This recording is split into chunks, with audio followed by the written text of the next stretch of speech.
Sunset Honda presents tonight's pregame show on PSNtv. Sunset Honda has been voted Best of SLO County for 7 years in a row, and they are now a proud partner of Mission Prep football. Now to the game, here's Big Red Brian Stanley.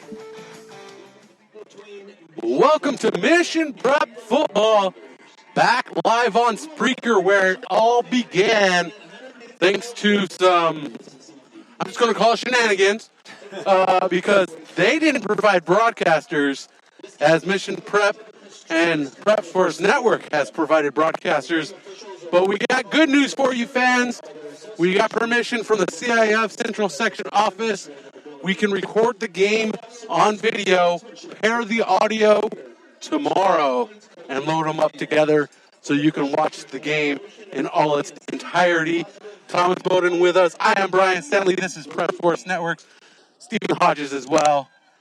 Making sure we get the scene right. Get that little clapper going. We'll see if that popped up on the audio. Yeah, this is back where it was, all those years ago. I say all those years ago, it was 2019 when Mission College Preppers joined the Prep Sports Network family and went audio. So I'm more used to this format in a lot of ways, where we don't got video. But if you're watching this after the fact, you're going to have that YouTube video as an option. We'll have all the action for you visually. But tonight in Lemoore, going to be audio only due to some rights. And I tell you what, I'm excited for this broadcast.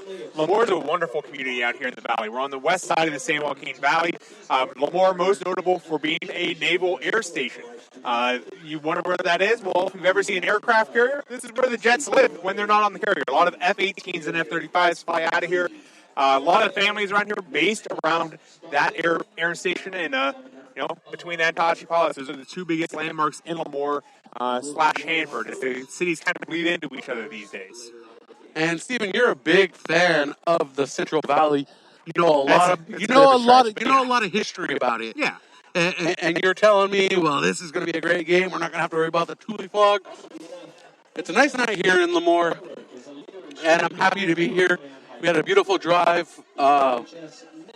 We got some answers to some video questions that is going to allow us to present to you the complete on-demand version of this game tomorrow. So you're going to want to tune into the Prep Sports Network's YouTube channel tomorrow. Click that subscribe button so you can get all the latest information coming out of there. Stephen, this season we've been awarding the Mama Leah's Pizzeria Player of the Game. We've had 9 winners, which is impressive from one team to have 9 different winners all year long. And I'm going to go over the list for you. We had Jack Hussein kicking off week 1, Jamar Howard week 2, Tyler Garrett 3, Kobe White in week 4, Caleb Taco Alalim in week 5, George Kardashian 6, Jacob Butler in 7, and the Loera double shot in week 8 and week 9 with David taking it first, and then Mario saying, "Hey, you know what, bro? We're twins. We got to keep it equal. We're going to get one for me." And that's what he did. And we base it off a play, so it's not like he knew he was going to get it, but he earned it. And I was like, we just can't walk away from a regular season, Stephen, without awarding a yearly award. Because we've had 9 great qualifying athletes qualify for what I'm going to say is the yearly award, and we conducted a vote. We got to wrap this up because they're about to go to the anthem, but we had a total of 7 voting members on this committee that voted for the Player of the Year, and one of them was head coach David Schuster. Had to get the coaching staff involved. The rest were local media. And I'm trying to find my note. Where did that note go? We're out of sync here. There it is. And the voting comes down to ultimately 2 players. And we're going to have to wait for the national anthem to conclude. So we'll be right back.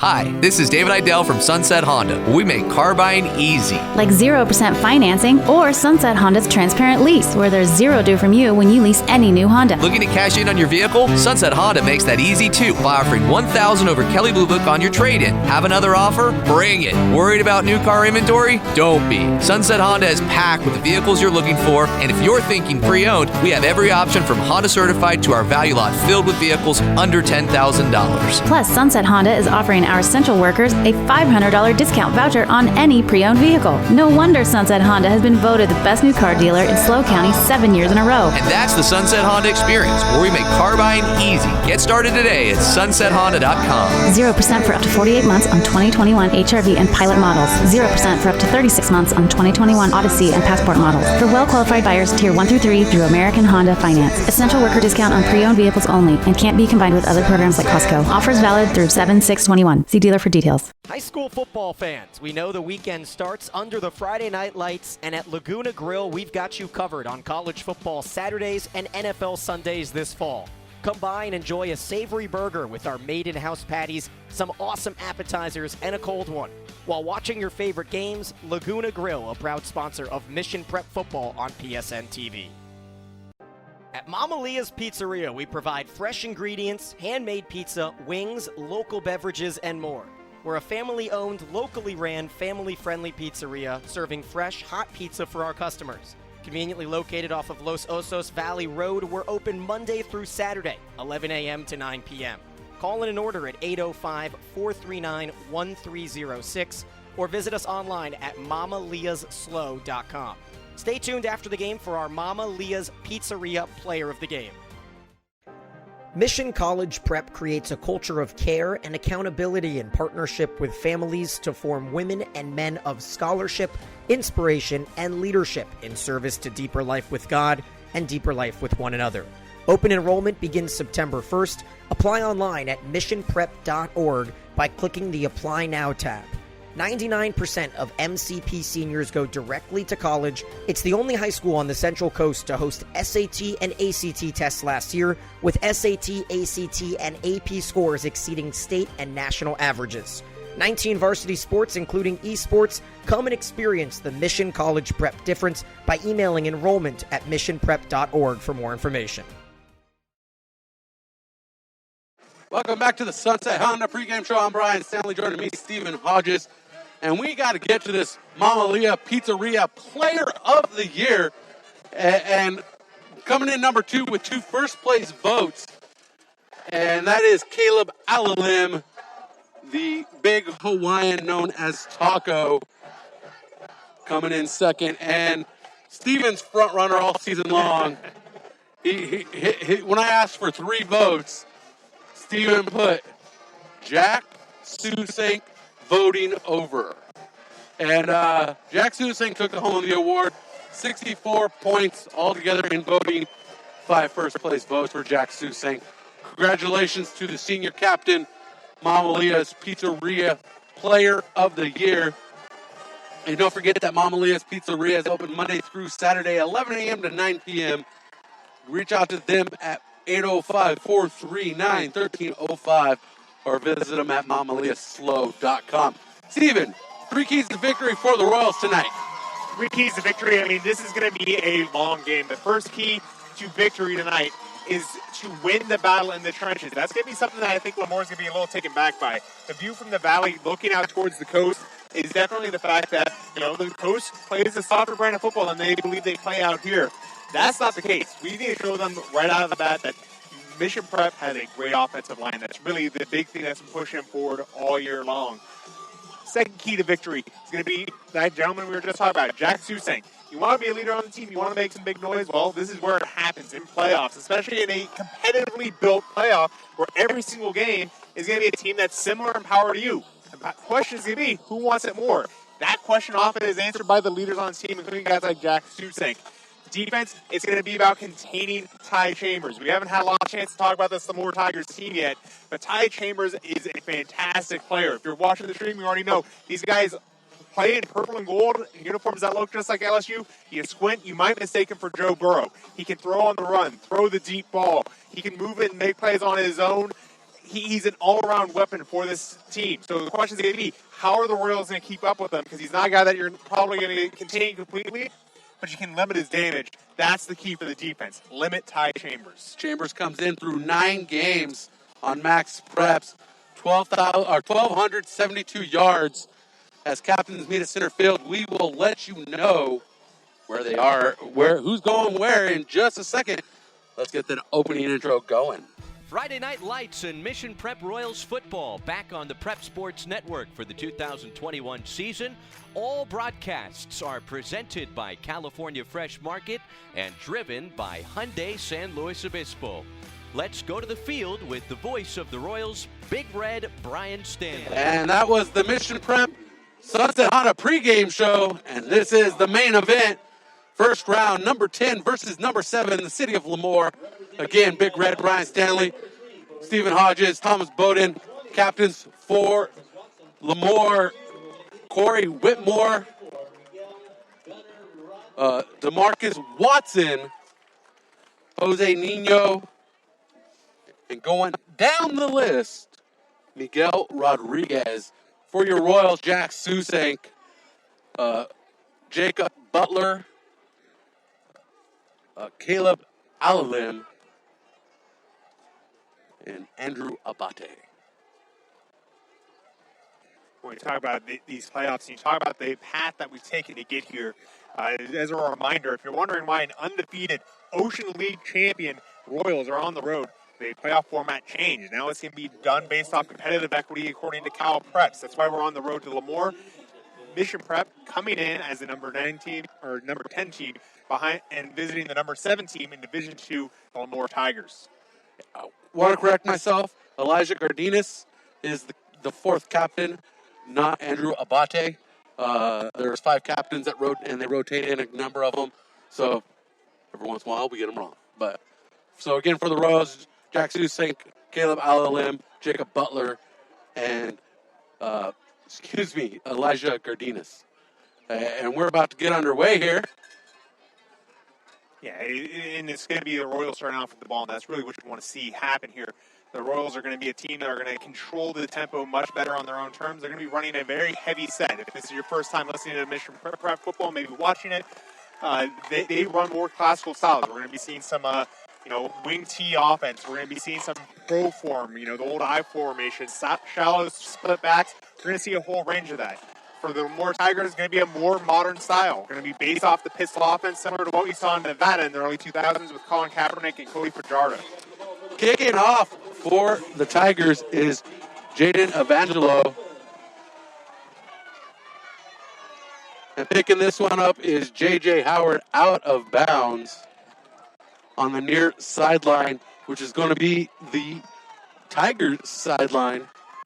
So it's going to be Howard downs the ball inside the 10. That was a bad possession idea, Steven, to take it out half inbounds, half out of bounds. I thought he was thinking that he could get the ball at the 35-yard line. Yeah, if you fair catch it within the own 25, you can get that blessing of moving it up as if it's a touchback. Or if the ball rolls out, they are going to get that penalty for a place kick out of bounds. Neither of those happened. He picked it up inbounds while he himself was out of bounds. That should give them the ball to start at the 7-yard line. Unfortunate turn of events. I'm surprised that they are having a discussion here. They're actually advancing the ball. And the home crowd not excited about that decision. It was So I wonder if it's because he was out of bounds when he picked it up, or what this situation is.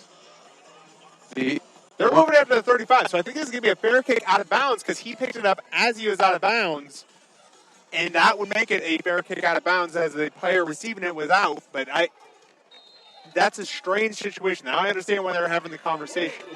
I've never seen that happen before. I don't think Steven has either. No. It's like, is he inbounds? Is he out of bounds? Is he ineligible to touch the ball? We need an analysis expert to come in. And going under center is Kobe White, 2 receivers to his left, a single back in the backfield. And that back is the big man, Jacob Butler. Butler pushing forward for a a good gain of about 6 yards, bringing them out across the 40-yard line. Yeah, you sit there and you look at that single back set, kind of an old-fashioned set these days, but 2 tight end set with 2 wide receivers out to the left side, and then you just hand it off straight ahead. I mean, that's going to be the MO for the Royals here. They're going to want to get this physical element of the game going early. Even though Lemoore is a big team, I think the Royals are up to the challenge of taking these guys head on. Same formation, flip now to receivers to his right. Big man in the backfield, 5-man front for the little Tigers. And Butler getting tied up at the 40 and taken to the ground very quickly by the defense, led by Jose Nino. Jose Nino coming through from the backside, and that's the issue when you get these long, wide formations for an offense. Your backside has to be just as engaged as the play side, as it's usually called, the direction that you're going with the ball. So when a guy's coming in from the backside, it's disastrous because your guys aren't even expecting that to be a big play area. Now they're having linebackers running past them, making the plays on the other side of the field. Butler, the big back, the single back, still in the same formation, flipping it once again.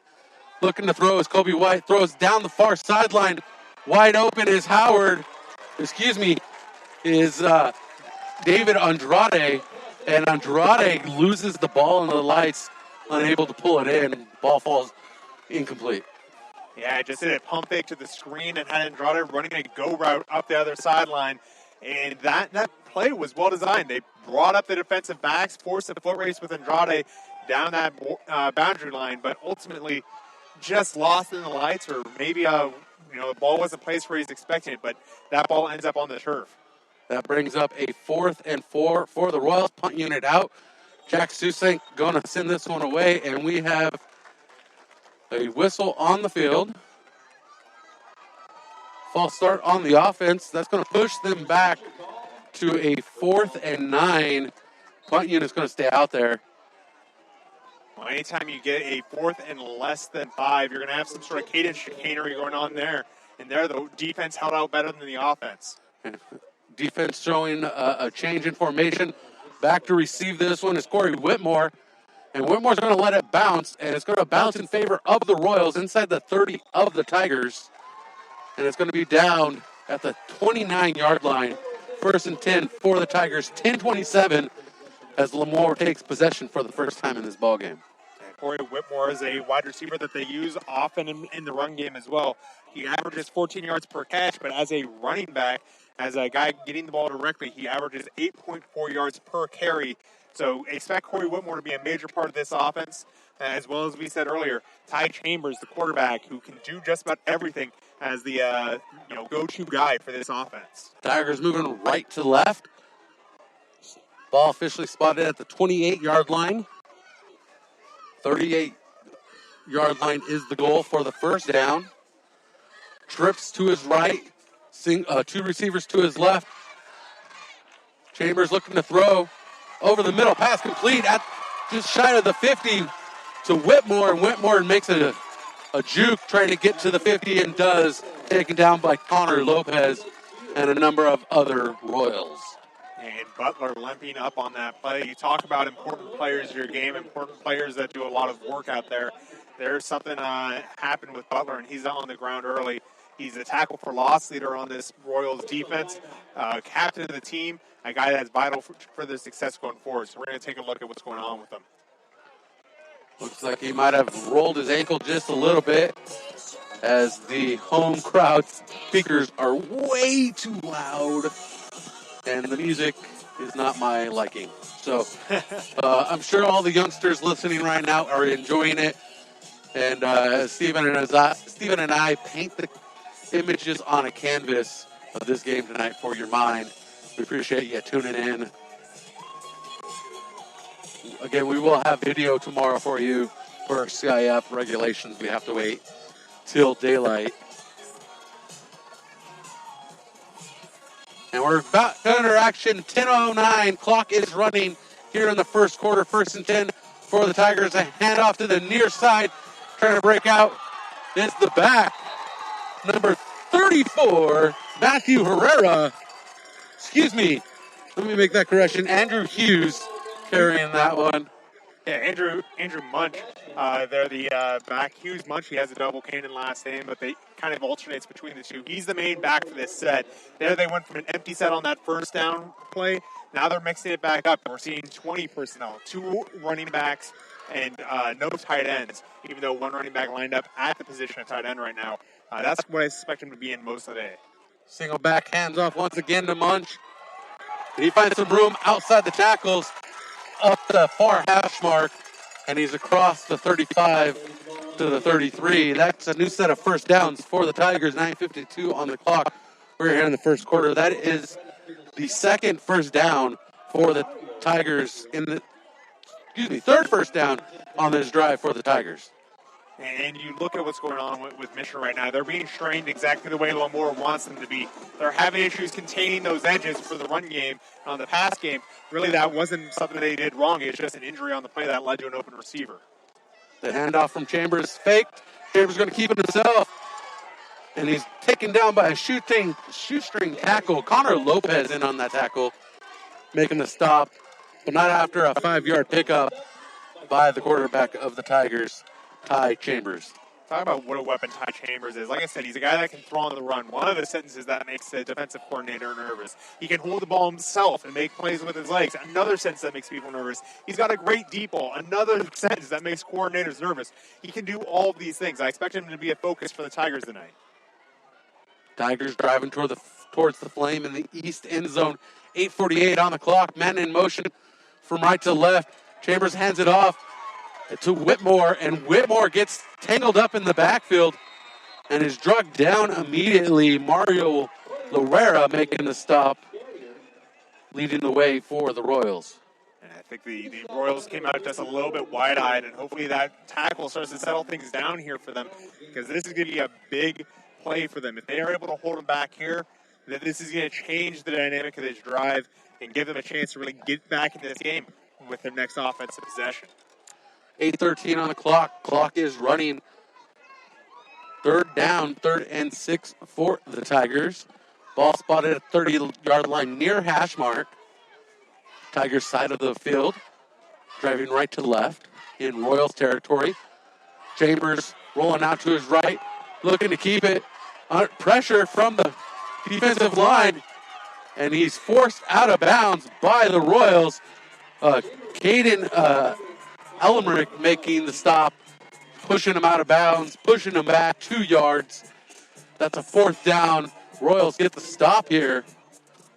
4th and 7 now for the Tigers on their home field. First round CIF Central Section Playoffs, Division 2. 7:48 on that clock stoppage. And Elmerick getting the sack there, and that's going to be vital. Is that when you come out of the passing coverage for the Royals to stop Chambers, making sure that you're not opening something up from downfield. 1 tight end, 4 receivers, 1 receiver in motion. Chambers going to keep it with trips to his right. Pressure from the line. Deep pass into the end zone. Does the receiver come down with an incomplete pass? The intended receiver was Whitmore. Whitmore went up to climb for it, but he was surrounded by Royals. And that ball hits the turf. It's going to be 1st and 10 for the Royals. They got some good field position going on here. The ball spotted at the 35-yard line. That's a short spot. I tell you what, that was a deep ball, but it was really a gambler's ball, and we're going to see some of those from Chambers. He's thrown 8 interceptions this game, and that's really what the Royals want to bait into this offense. He's a guy that likes the big play. Even when there's simpler plays down low, you can see this on his tape. He's going to go for the challenge play that's going to get him the touchdown each time. As a defensive coordinator, you can exploit that and make him throw into coverage. That's not really a safe spot to go. Working under center is White, and White hands off to Jack Susank, and Susank gets a couple yards before he hits the turf. Gustavo Reyes-Huizar, they're up at the line of scrimmage to make that big play. That's going to be a big position that's going to be under scrutiny. Is that outside linebacker along the line of scrimmage for the Tigers. I think the Royals are going to try and exploit that spot a little bit. I had a chance to watch some of the simulated game yesterday. It wasn't really a true practice, but they were going through what they were playing in. And I think getting to those outside positions by the tackles and tight ends is going to be big for this offense. Kobe White under center. Turns around, hands off to Jack Susank, who takes it right up the middle. And he's met at the line of scrimmage, and taking him out is the lineman DeMarcus Watson, or the linebacker that is, for the Tigers. And they're chipping away. 3rd down and 4 for the Royals here. Well, he picked up 5 yards on a weak side A-gap dive. I mean, that's a phenomenal sign for the offense that there's going to be something there. Those lead blockers can get up on the linebacker. They can free up Jack Susank to really make some things happen. The opportunities are showing themselves. I formation, 2 tight ends, 1 receiver. J.J. Howard turns, hands off to Jack Susank, makes the dive towards the 45, gets enough for the first down. They're moving the sticks. 6:15 on the clock here in the first quarter, and the Royals got a first down. Yeah, they're switching from the dive to the left side power. The play side wasn't there. The Tigers just gobbled up that space. So Susank made that smart idea, switched back to the weak side, picked up the yardage he needed for the first down. Like you said, 4 yards. That's what you need out of this run attack to be effective. They want to grind down the Tigers here early. It's not really an offense that's going to blow out to an early lead. And this first quarter is going fast, mostly a run game. Wide under center, I formation, 2 tight ends, 1 receiver. Hands off once again to the back, the senior running back, Jack Susank, our Mama Leah's Pizzeria Player of the Year. And he gains 3 yards, 1 yard short of the center stripe, 50-yard line. Cameron Campos in there on the tackle. And that's just right along the line of scrimmage. You want to talk about the difference between Ocean League teams and the teams out here like Lemoore? These guys are going to keep fighting through the blocks more than what we saw through league play. That's going to be a big challenge for Mission Prep. How many times did we see running backs get touched at the line of scrimmage and then break open for a long touchdown, some as long as 95 yards to the tail half of that season? It's going to be a much tougher sled through the line today, as these guys are going to keep fighting all the way through these blocks. Tigers showing 5 at the line on defense. White turns, looking to throw this one out to the near side. That is complete to Mario Loera. And that's another Royals first down. When you're running these heavier sets, your tight end has got to be a major part of your passing plan. Mario Loera has provided that. He hasn't been the flashiest numbers, anything like that, but he finds ways to get open and get those critical first downs when it's required of him. And I tell you what, if you're going to be counted on a 3rd and long, 2nd and long type of situation like that in playoffs, it means you're a major part of this team. That's exactly who Mario Loera is. 4:20 on the clock. 1st and 10 for the Royals at the 43-yard line of the Tigers. White avoids some pressure in the pocket. Throws. If it's complete to Loera. And they're calling it complete. That's going to move the sticks once again. Back-to-back first downs for the Royals. Gustavo Real-Huizar there again on the pressure. He does a fantastic job containing White, but doesn't get the sack ultimately. It's a good job by White, too, showing that composure in the pocket.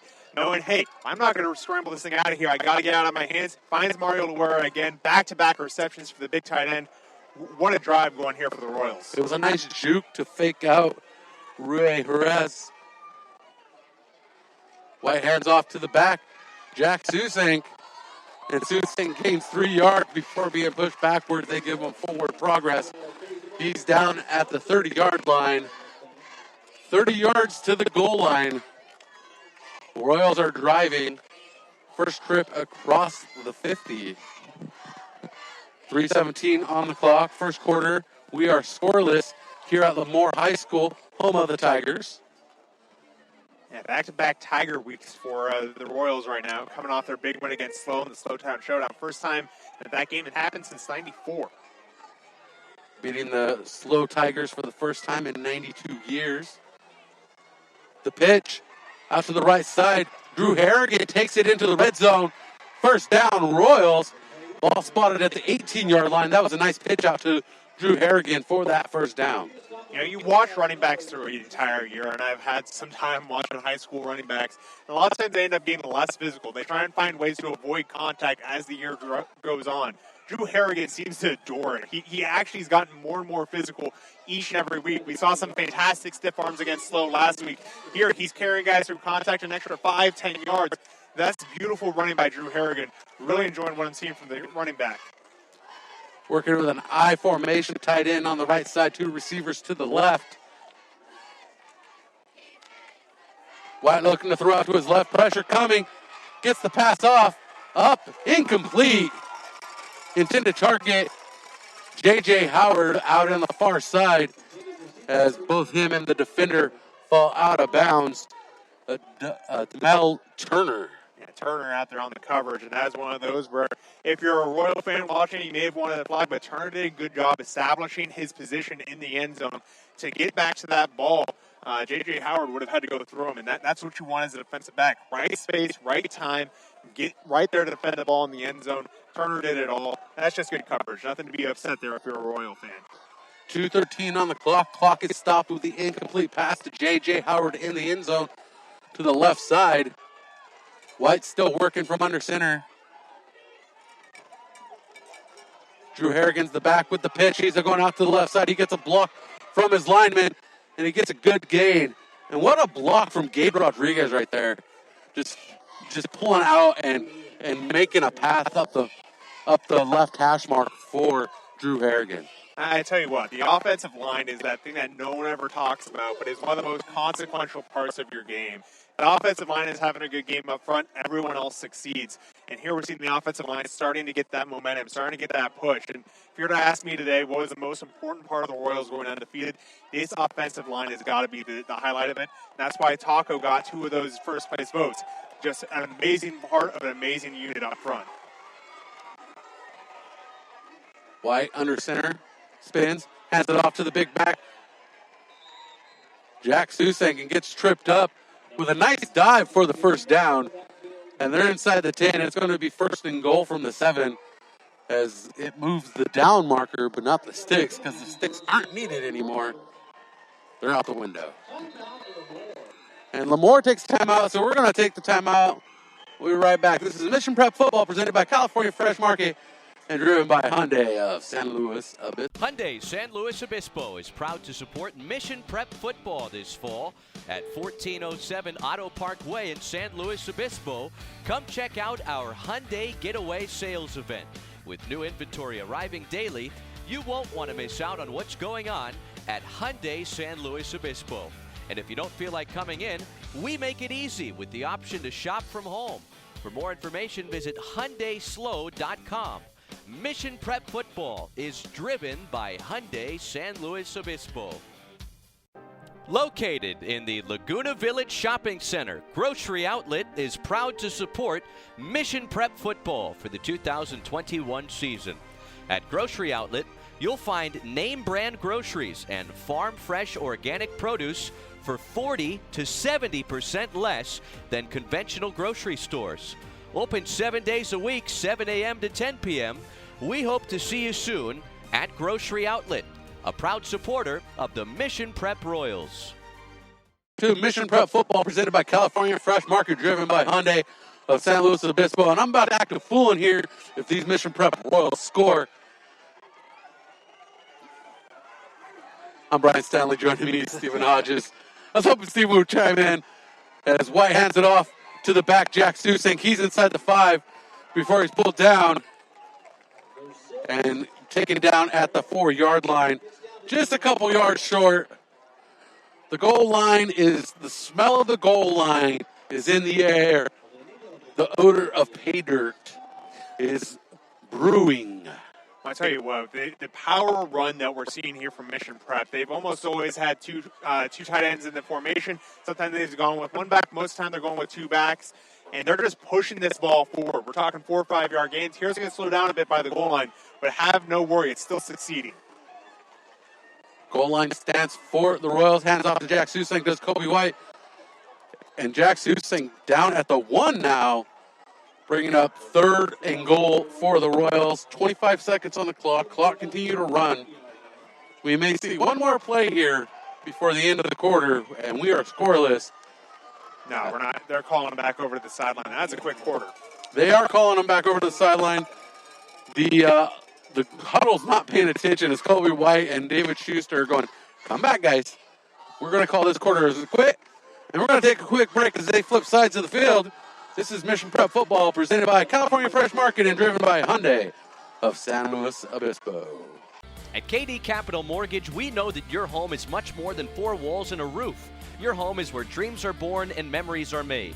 That's why whether you're looking to refinance your current home, purchasing your dream home, or buying an investment property, our goal is to help you take advantage of today's historically low rates and make sure you find the right loan to match your specific needs.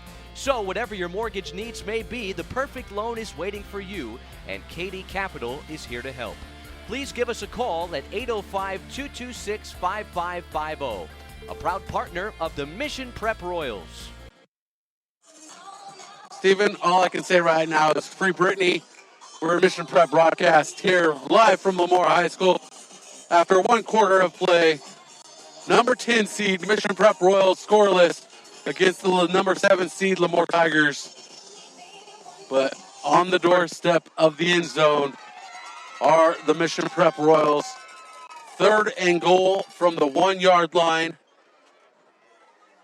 Oh, yeah, you're talking 3rd and very short, maybe not even a yard. And they've been doing this behind Jack Susek running and in front of this O-line. And we talked about it a little bit earlier, but this offensive line getting the work done up front after a very slow initial drive. This second drive has had a lot of success. I formation, 2 tight ends. Ball comes loose. And Kobe White quickly jumps on it at the line of scrimmage, saving it for the Royals. It's going to be 4th down. And you heard the home crowd get excited right there after watching these Royals drive down this field. When that ball came loose, they all yelled fumble, trying to get this team fired up.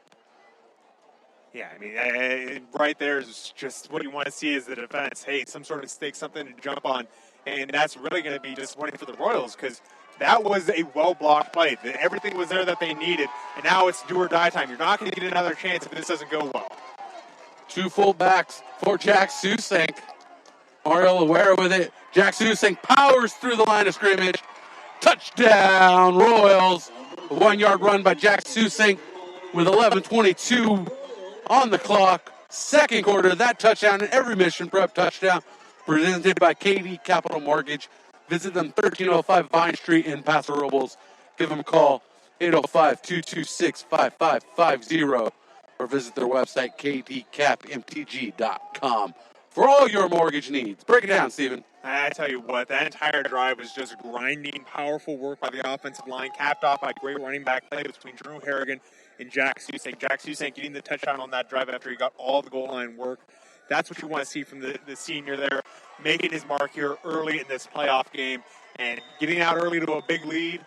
You know, maybe not a big lead, at least getting out early to a lead is a big relief in playoffs. That's where you can start to relax a little bit, start to enjoy it. You've got a bit of a lead. Let's see if they can build on that and get some of those good feelings flowing on the sideline.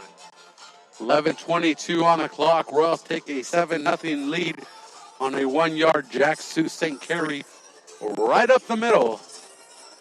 What do the Tigers have to do to answer back here? We will see as head coach Rich Tuman prepares his team to go back onto the field.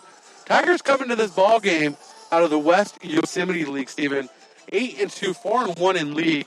They took I would say they took a majority share of their league title. You might be alone in that. I mean, Hanford came in here last week and had a 49-0 win over Lemoore. That's a rivalry game. That's one that means a lot. It's only split because Hanford lost their game to Redwood out of Visalia, and that's why it ended up being a split title. Really, Hanford, to me, the top dog in that conference. And Cal Preps agrees because Hanford now in D1. But if you look at the record, they went 3-1 in league for some reason. Maybe they didn't update it. Okay, well, they should have showed that. Been 4-1, but so it's all different league rules and all that. But yeah, you talk about Hanford and what a powerful team they are. Look at the teams that Lemoore lost to. One's Hanford, the other one is Kingsburg. If you're not familiar with Kingsburg, it's just south of Fresno. Another fantastic football program. They're also D1, I believe, as they are another strong program. That's why Lemoore is sitting here at 8-2. They had a very tough schedule. In that tough schedule, got more points despite having more losses than Mission Prep. Jack Susek's kicking off here. Jack Susek delivers the kick, and this one's going to be a touchback prepared to return. It was Corey Whitmore and Preston Scott, but they did not get a chance.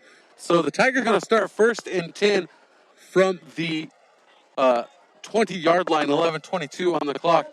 And that was the Mike Smith State Farm kickoff. Like a good neighbor, State Farm is there. Well, right now we've seen a boom and bust offense for the Lemoore Tigers. They had a few big plays there early on that first drive. They've only had one drive, even though we're into the second quarter. They had some big plays, one caused by a defender falling down, and some of it caused up front due to a good run game that the Tigers have also presented. So the question is going to be, is it going to be more boom or more bust for these big-time Tigers? Tigers preparing 1st and 10. The fake handoff. Pass complete out to the near side, and Demel Turner pulling it in as Aiden Dolan makes the tackle, and that's a fresh set of downs for the Tigers off the bat. One play, one set of downs out of the way. Let's get a new set going. They're on the near hash mark at the 30-yard line. Yeah, it looked more to be an RPO to me, where he was staring Turner down during that handoff exchange, pulled it out when he realized he wanted to throw it, and then just delivered a great ball out to Turner. The handoff out to the right side, the left side as I get mixed up here. Andrew Munch carrying it out to the far side. He goes nowhere as the defense stuffs him before he can get out past the numbers. Liger Dennison on that tackle gets it just through the line, and we know what a monster he could be behind the line of scrimmage. Pulls down Munch for turns out to be no gain instead of a loss. I thought that Gordanius had gotten back there in time to make it a TFL, but great job by the defense. And here's the handoff once again. Trying to get out to turn the corner. Cannot, as Munch gets taken down. And Andrew Munch going nowhere quickly. And once again, it's Elmerick making that tackle. He had that technical sack earlier where he was containing Ty Chambers earlier in the drive, or last drive rather, and here he's getting involved again in the run game. It's not what you typically want to see from your corner, but the ability of Elmer to get involved has been admirable so far. Ty Chambers working from the shotgun position. 3 receivers stacked up to the near side, right on the 30 number. One back behind him, that's Munch. Receiver on the far side, he hands it off to his receiver, taken down at the line of scrimmage, and going nowhere fast. And Drew Harrigan making the stop there. A nice wrap-up tackle. We talk about Drew Harrigan as a running back quite a bit, and as a defender, I think I like him even more. He's able to pierce through the line and get things going. They're going for it on 4th down here. 4th down and 3. The quick hurry-up offense. A pass complete to Demel Turner. And that's a 1st down, 1 yard short of the 50-yard line. That was a nice hurry-up offense by the Tigers, catching the Royals off guard. They saw it on the dive earlier, so there they fake the dive and see that one-on-one matchup on the outside. When you've got one-on-one man coverage, it can be tough unless you're in a very tight press to defend that slant route that we just saw from Turner. Turner just grabs the ball and heads upfield off that, gets a big 1st down for these Tigers. 8:45 on the clock. Clock is running. Following that completion from Chambers to Turner. And another completed pass as he finds Whitmore this time up the sideline. Whitmore, one man to beat, shoestring tackle. Elijah Gardinas, the captain, not allowing him to break away as he was sniffing the red zone, looking for the end zone. That was a great turn upfield by Corey Whitmore following the catch, picking up some yards after the catch. We talk about what an athlete Whitmore is and how he's able to create things out of nothing. That's a great example there. Everything was defended well on the screenplay. Whitmore just kept it alive with his feet, dodged a couple tackles, and then found a lane he created on his own and shot up the sideline. That's what you want to see on those little quick screenplays. If something's on in front of you, make something happen. That's exactly what Whitmore did. Chambers working from the shotgun. 3 receivers stacked up to his left. One comes in motion. That's Whitmore. And as he hands it off to to Munch in the back from the backfield. And Munch taken down at the 21-yard line. A short gain for the offense of 4 yards, if you want to call that a short gain. I was going to say, 4 yards is a pretty strong gain on a quick play like that, especially because they're using it to set up their play actions or RPOs, depending on the situation, where they're going to be trying to hit these slant routes, these go routes, things just on the outside off that action of the dive straight up forward. 2nd and 6 from the 21. Lined up on the near hash mark now. Hands off to Munch once again. Munch going to be the primary back tonight, it appears. And he gains another couple yards. 2 yards short of the first down. 3rd and 2 coming up.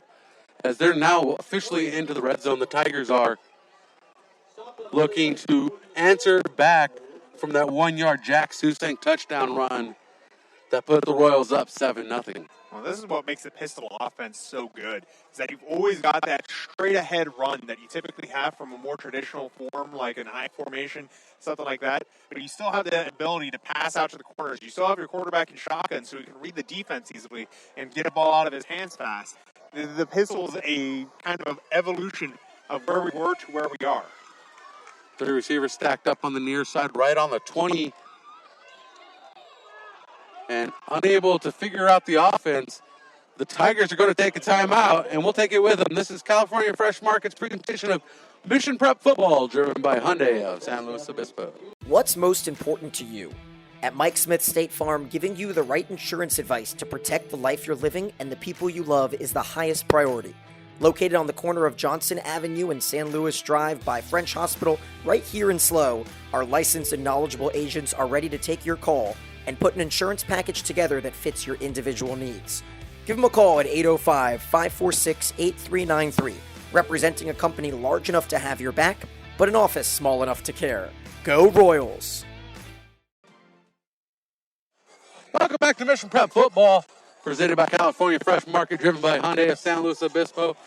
And I want you to go ahead and check out California Fresh Market. They've been the presenting sponsor all season long right here on PrepSportsNetworks.com. They've been serving the Central Coast since 1966 with locations in Pismo and San Luis Obispo. Open 6 a.m. to 10 p.m. daily. They are local, independent, and fresh. Coming out of the timeout, the Tigers could not figure out their offense, or the players on the field were a little confused. They come back with a tighter set under center as Chambers hands it off to Munch. Munch gets stopped at the line, but does gain enough for the first down, moving the sticks for the Tigers.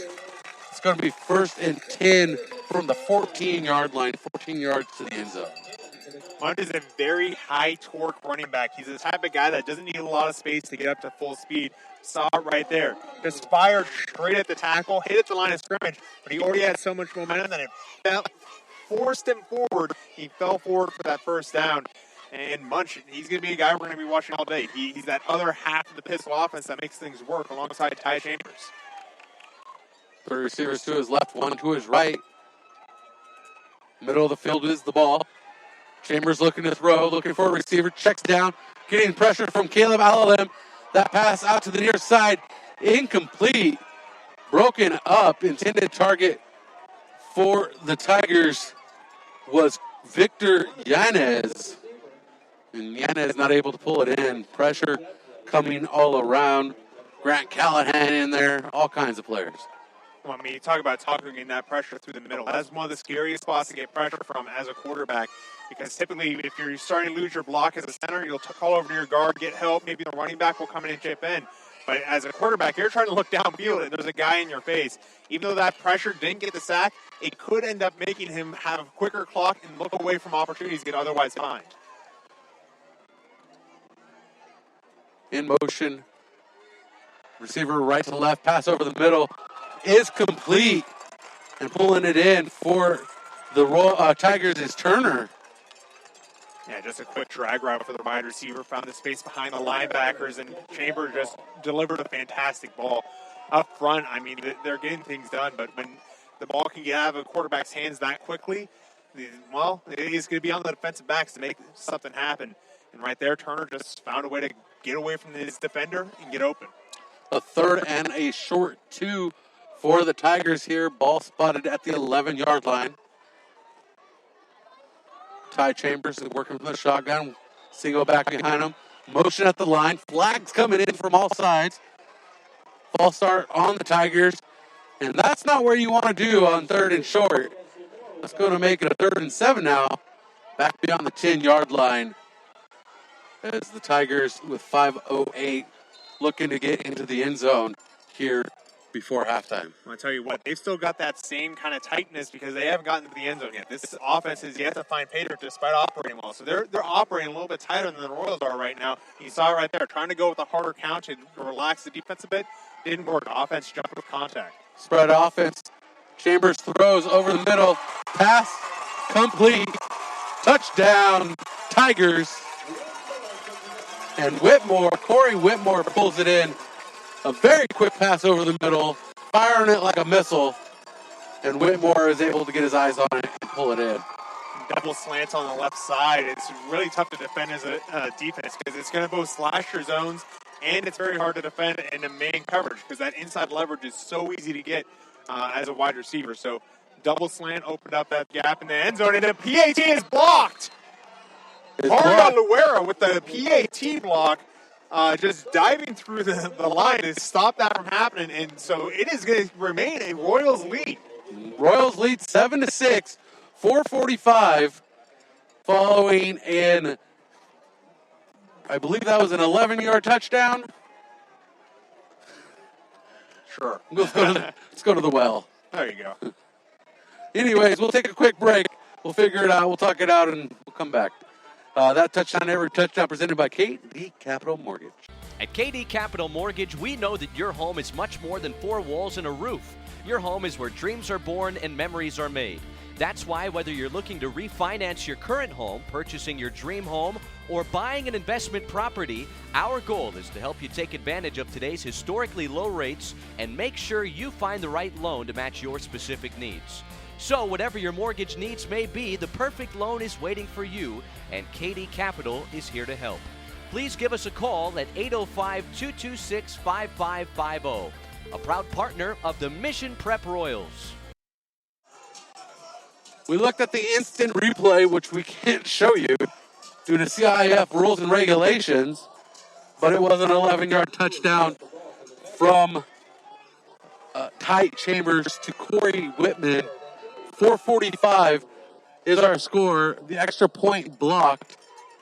7-6 is the score. 4:45 on the clock. I said 45 was our score. That doesn't make sense.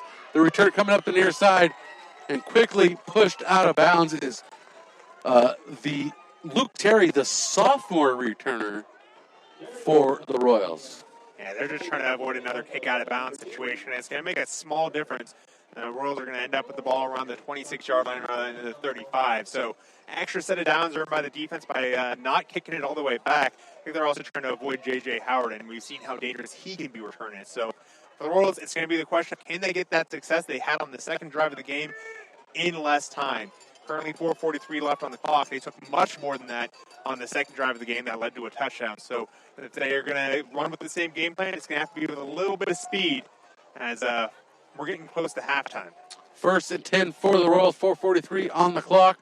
Ball spotted at the 26-yard line. Hands off to Drew Harrigan. And Drew Harrigan pushes his way forward to the 30-yard line. And that is a second down for the Royals.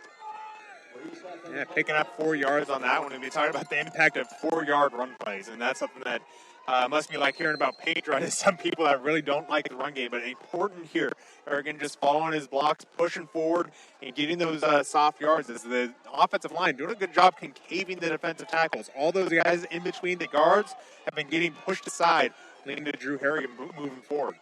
Tight formation, single receiver off to his right. Handoff, finding some open room on the near side.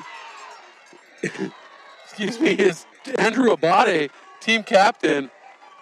And he gets out for the first down. I was so shocked that they got some open room there to move the ball for the first down that I didn't know what to say. So 1st and 10 from the 45 of the Royals. Clock continuing to run. Royals looking to find the end zone this time. They want to go in the end zone with a bigger lead than 1 point. Andrew Abate shed a tackle right by the line of scrimmage before popping it off to the left side. And everything was moving to the right, and then boom, sneaks out to the left just like a good fullback. White hands it off. Drew Harrigan taking down in the backfield. We do have a flag on the field at the 44-yard line. So we'll wait this call from the white hat. Holding on the offense. So that's going to push the Royals back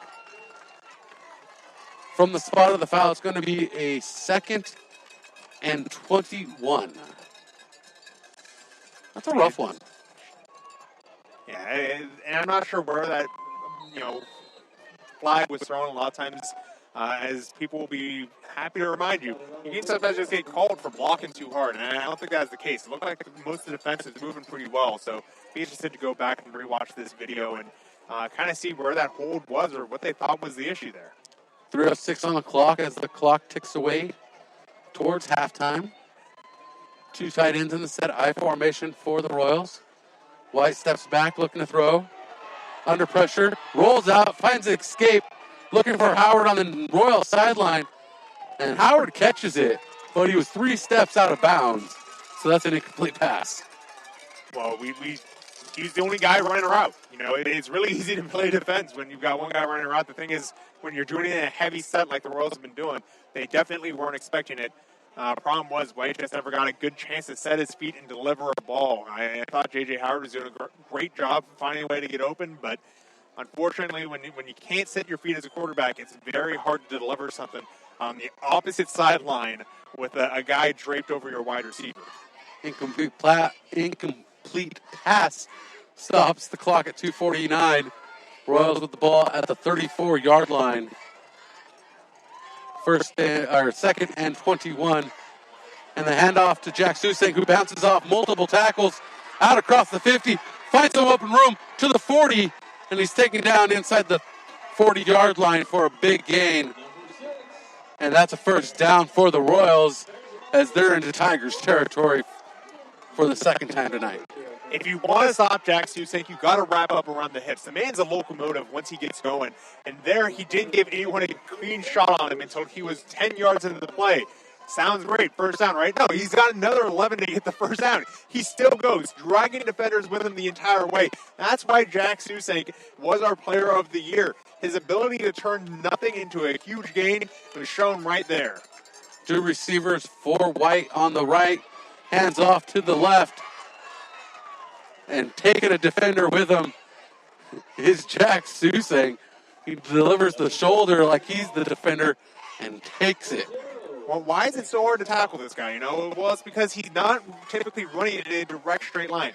He loves to use angles, loves to change his position relative to defenders mid-stride. It's something that not a lot of running backs have the capability to do. Jack's been doing it all year, and he's been able to make big plays happen as a result. 2nd and 4, ball spotted at the 31. 2:03 on the clock, handoff once again to Susek. And Susek gains enough for the first down at the 20-yard line, far hash mark in front of the Royals bench. Royals fans coming alive on the far side of the field. Officially spotted at the 21-yard line. And Tigers have had enough. They're going to take a break, and they need to talk this one over because they're not liking this momentum swing. And we're going to take the break with them. This is Mission Prep Football, presented by California Fresh Market and driven by Hyundai of San Luis Obispo. What is most important to you? At Mike Smith State Farm, giving you the right insurance advice to protect the life you're living and the people you love is our highest priority. Give us a call at 805-546-8393. We represent a company large enough to have your back, but an office small enough to care. At Mama Leah's Pizzeria, we provide fresh ingredients, handmade pizza, wings, local beverages, and more. We're a family-owned, locally ran, family-friendly pizzeria serving fresh, hot pizza for our customers. Conveniently located off of Los Osos Valley Road, we're open Monday through Saturday, 11 a.m. to 9 p.m. Call in an order at 805-439-1306 or visit us online at mamaleahsslow.com.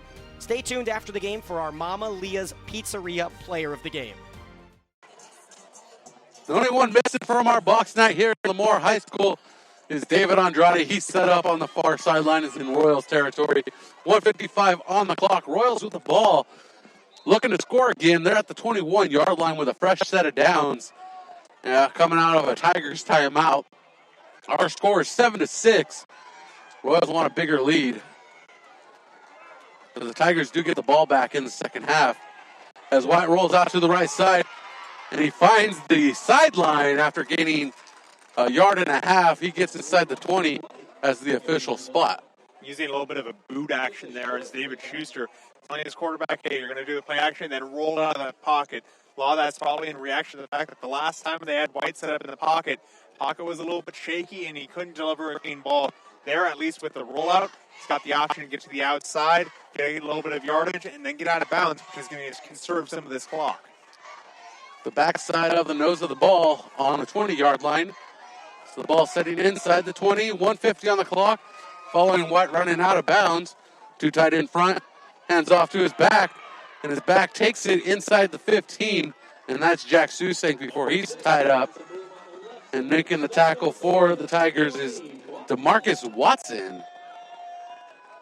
What a block up there by R.J. Esmond, the junior.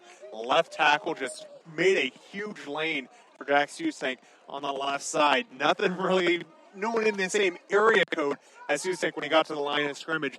It's a huge thing. You can trust your left tackle and a guy like R.J. Esmond to make a big play for you when you need it.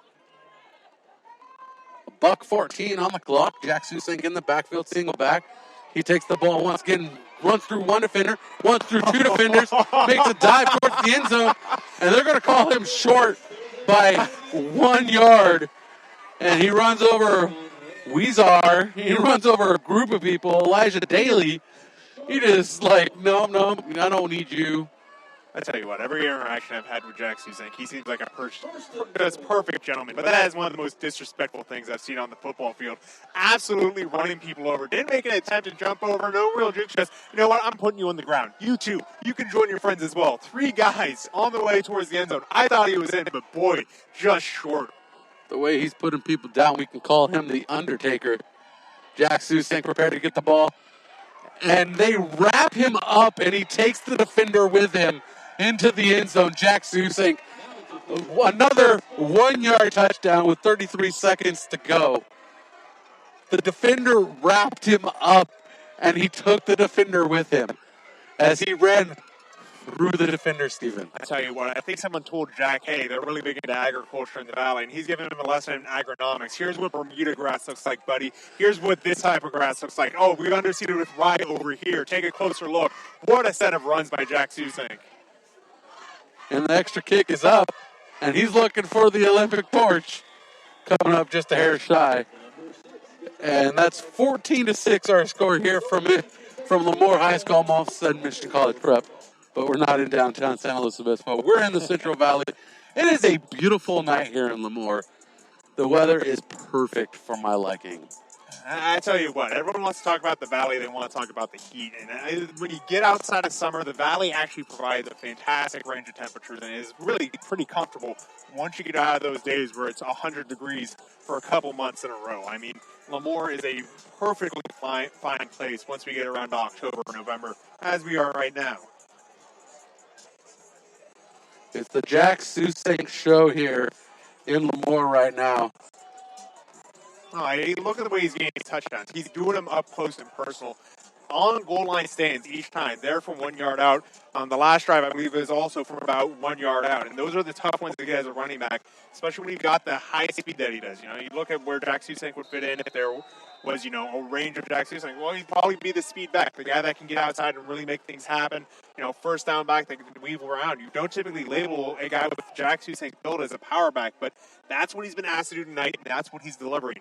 Couple big, powerful touchdowns for the running back. And Jack Susink ready to boot this one away. And the Royals are front heavy, or the Tigers are front heavy, and they weren't ready to get this one from the ground as Corey Whitmore has to come up from the 10 to the 20 to pull it up. As that one was a line drive on the ground. I don't know if that's a line drive, but a little bit of a squid. But if you're playing golf, a little bit of a worm burner, if you will. Just mixing up our sports metaphors here. And the squib was there because as soon as the ball hits the ground, you can start the clock going. And that was to run off some clock. Can't fair catch it. Can't just keep it there. That's going to run off some clock, but also had a chance to recover it. If the Royals had gotten after it really and the ball had just a little bit less juice on it, it pierced through the front line and was available for the Royals to recover. And that would have been recovered in really good territory. So smart call going to the squib kit there. Now they got to contain this offense, and we've seen how many big plays they can get. Ty Chambers steps back from the shotgun and he is taken down in the backfield. He can't avoid the pressure. And Gabe Rodriguez in on that stop. Isaac Townsend, the first to make contact with Ty Chambers. Now, Isaac Townsend draped all over him, getting a chunk of the jersey, making it very hard to throw that ball away. And with that sack, they're going to end the half. The Tigers waving the flag, saying, let's go back to the locker room. What a way to start playoffs out here for the Royals. But there's a lot of football left to be had here tonight. A lot of football left to be had is true. We got a whole second half to bring you. We're going to break down this first half action and the dominant running by Jack Susink and the clever passing on the other side of the ball from Ty Chambers. He's thrown up some miraculous passes so far in this game and been able to get them completed. But at our break here from Lemoore High School, our score is 14-6. Your Mission Prep Royals lead the Lemoore Tigers 14-6. I'm Brian Stanley for Stephen Hodges. We'll be right back with halftime reports. Hey, Zach, I'm having a get-together this weekend. Do you know where I might be able to find some of the best USDA choice and prime meats on the Central Coast? Have you tried California Fresh Market? Yeah, but I also need to go somewhere with organic produce. California Fresh Market has that too. Okay. What are you going to tell me next? That they have a sushi bar, fresh salad bar, and full-service bakery? Look, I have a feeling we're going to be here for a while. Check out California Fresh Market in Pismo Beach and San Luis Obispo. They have you covered. A proud partner of Mission Prep Football. Hyundai San Luis Obispo is proud to support Mission Prep Football this fall at 1407 Auto Park Way in San Luis Obispo. Come check out our Hyundai Getaway Sales event. With new inventory arriving daily, you won't want to miss out on what's going on at Hyundai San Luis Obispo. And if you don't feel like coming in, we make it easy with the option to shop from home. For more information, visit HyundaiSlow.com. Mission Prep Football is driven by Hyundai San Luis Obispo. Mission College Prep creates a culture of care and accountability in partnership with families to form women and men of scholarship, inspiration, and leadership in service to deeper life with God and deeper life with one another. Open enrollment begins September 1st. Apply online at missionprep.org by clicking the Apply Now tab. 99% of MCP seniors go directly to college. It's the only high school on the Central Coast to host SAT and ACT tests last year, with SAT, ACT, and AP scores exceeding state and national averages. 19 varsity sports, including esports. Come and experience the Mission College Prep difference by emailing enrollment at missionprep.org for more information. Located in the Laguna Village Shopping Center, Grocery Outlet is proud to support Mission Prep Football for the 2021 season. At Grocery Outlet, you'll find name brand groceries and farm fresh organic produce for 40 to 70% less than conventional grocery stores. Open 7 days a week, 7 a.m. to 10 p.m. We hope to see you soon at Grocery Outlet, a proud supporter of the Mission Prep Royals. At KD Capital Mortgage, we know that your home is much more than four walls and a roof. Your home is where dreams are born and memories are made.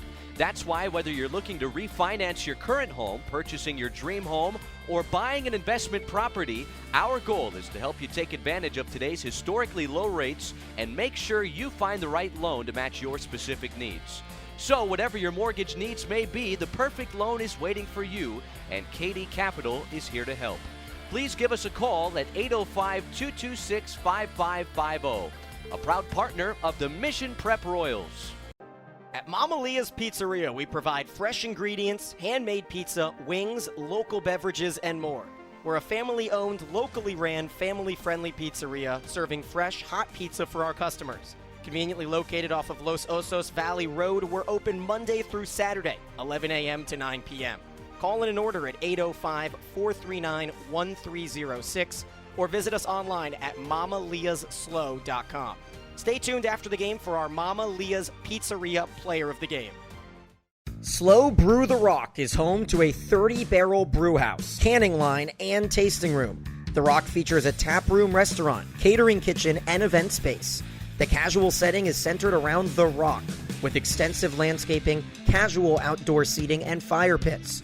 The Rock boasts one of the largest venues in San Luis Obispo County for corporate functions, weddings, and other celebratory events. Open Tuesday through Sunday, noon to 8 p.m., it's the perfect pregame hangout spot before the next Mission Prep football game. Find us at 855 Aero Vista Place in SLO. Go Royals! Hi, this is David Idell from Sunset Honda, where we make car buying easy. Like 0% financing or Sunset Honda's transparent lease, where there's zero due from you when you lease any new Honda. Looking to cash in on your vehicle? Sunset Honda makes that easy too by offering $1,000 over Kelley Blue Book on your trade-in. Have another offer? Bring it. Worried about new car inventory? Don't be. Sunset Honda is packed with the vehicles you're looking for, and if you're thinking pre-owned, we have every option from Honda certified to our value lot filled with vehicles under $10,000. Plus, Sunset Honda is offering our essential workers a $500 discount voucher on any pre-owned vehicle. No wonder Sunset Honda has been voted the best new car dealer in SLO County 7 years in a row. And that's the Sunset Honda experience, where we make car buying easy. Get started today at sunsethonda.com. 0% for up to 48 months on 2021 HRV and Pilot models. 0% for up to 36 months on 2021 Odyssey and Passport models. For well-qualified buyers, Tier 1 through 3 through American Honda Finance. Essential worker discount on pre-owned vehicles only and can't be combined with other programs like cost. What is most important to you? At Mike Smith State Farm, giving you the right insurance advice to protect the life you're living and the people you love is our highest priority. Give us a call at 805-546-8393. We represent a company large enough to have your back, but an office small enough to care. Welcome back to the Mission Prep Halftime Show presented by, I don't know, Steven, who's it presented by? Stanley on Sports. There you go. Slowpoke Sports. Pretty sure it's California Fresh. No, that's the game. Okay. We don't have a halftime sponsor. So you can follow me on Twitter, Stanley on Sports. Follow Prep Sports Network on Twitter for all your playoff updates. The Prep SN. You can follow Steven on Twitter, Slowpoke Sports. And Steven is pulling his tie like bad news. Like we have some bad news out of the Central Coast. Well, there's only one game I'm keeping an eye on right now, and that's Bakersfield Tulare Western. Bakersfield is a higher seed than Mission Prep, and it's a bracket. So whoever wins that game will play the winner of this game. Bakersfield 28, Tulare Western 7. So right now, should Mission make it out of this one, they would be on the road to Bakersfield next week. We're getting as it stands now, of course. We're getting an update from St. Joseph Bullard in the Division II bracket with 3 minutes to go in the second. From Pag Meter, St. Joseph leads 14-7, so that's another important one because King Kuchin out at that game. He had a car accident early today. Spent a good amount of time in the ER. Thankfully, it seems like he's all right, but they're playing without a top-tier player. St. Joe is so now it's time for that to happen. Not that there's ever a good time for a car accident, and hopefully Kuji is doing just fine. And we're keeping him in our thoughts, making sure that he's got a good recovery. And that's always enough to motivate a team to go get a win on the road is when you're missing one of your key members. But also, I mean, if you're looking for motivation come playoffs, I'm not saying that he did that for motivation. I'm not saying that either. I'm also look, it's playoffs. If anything, sports psychologists will tell you, when it comes to playoffs, it's anything there's too much motivation, right? You can get overstimulated and have issues performing under that pressure, right? So, hopefully he's all right. I'm going to leave it at that. I will say, you're a Mission Prep Royal fan right now. The biggest advice I have to you right now is to enjoy this time, enjoy this moment. Regardless of the outcome of this game, Mission Prep accomplished something incredibly rare and uncommon by making the Division II of the Central Section playoffs. Big jump, by the way. From the Ocean League. Well, yeah, big jump. They shouldn't have been in Division 6 to begin with. But that's still a big jump. That's where they made that transfer over from 8-man, and that's where they technically stayed until they had this new system. And so, making a jump all the way from 6 to 2, huge deal. And I'm not sure it's something we're going to see come out of the Ocean League again for some time. So I think you got to appreciate that these are the good times. When they tell you you don't know the good times until they're past, well, it takes some time to enjoy this right now, Royals fans. We are about halfway through halftime. Royals lead the Tigers 14-6. First half scoring 11:22 to early in the second quarter. Jack Susane punches it in from 1 yard out. And it took them a little while, but the Tigers were able to answer back an 11-yard pass from Ty Chambers to Corey Whitmore. The extra point was blocked by the Royal special teams. 7-6 our score with 4:45 to go in the half. And then with 33 seconds left, Jack Susank would not be denied. Another 1-yard touchdown run right up the middle, dragging a defender with him who was in his way. He ran through him as the defender threw his arms around him. And Jack Susank said, hey, let's go score a touchdown together. I need some extra help. I don't get why people keep trying to tackle the guy. It seems like a bad idea. A lot of people getting shedded to the side, dragged for many yards, forced into the end zone. I mean, it's not a pleasant thing to tackle Jack Susank. I wouldn't recommend it for anyone. But for the Tigers, that's their only option right now. They've got to find a solution for this run game. It started out slow. That first drive of the game went 3 and out for the Royals. Didn't get hardly any field position out of it. And then they come back, second drive, score a touchdown on a long, heavy run-focused drive.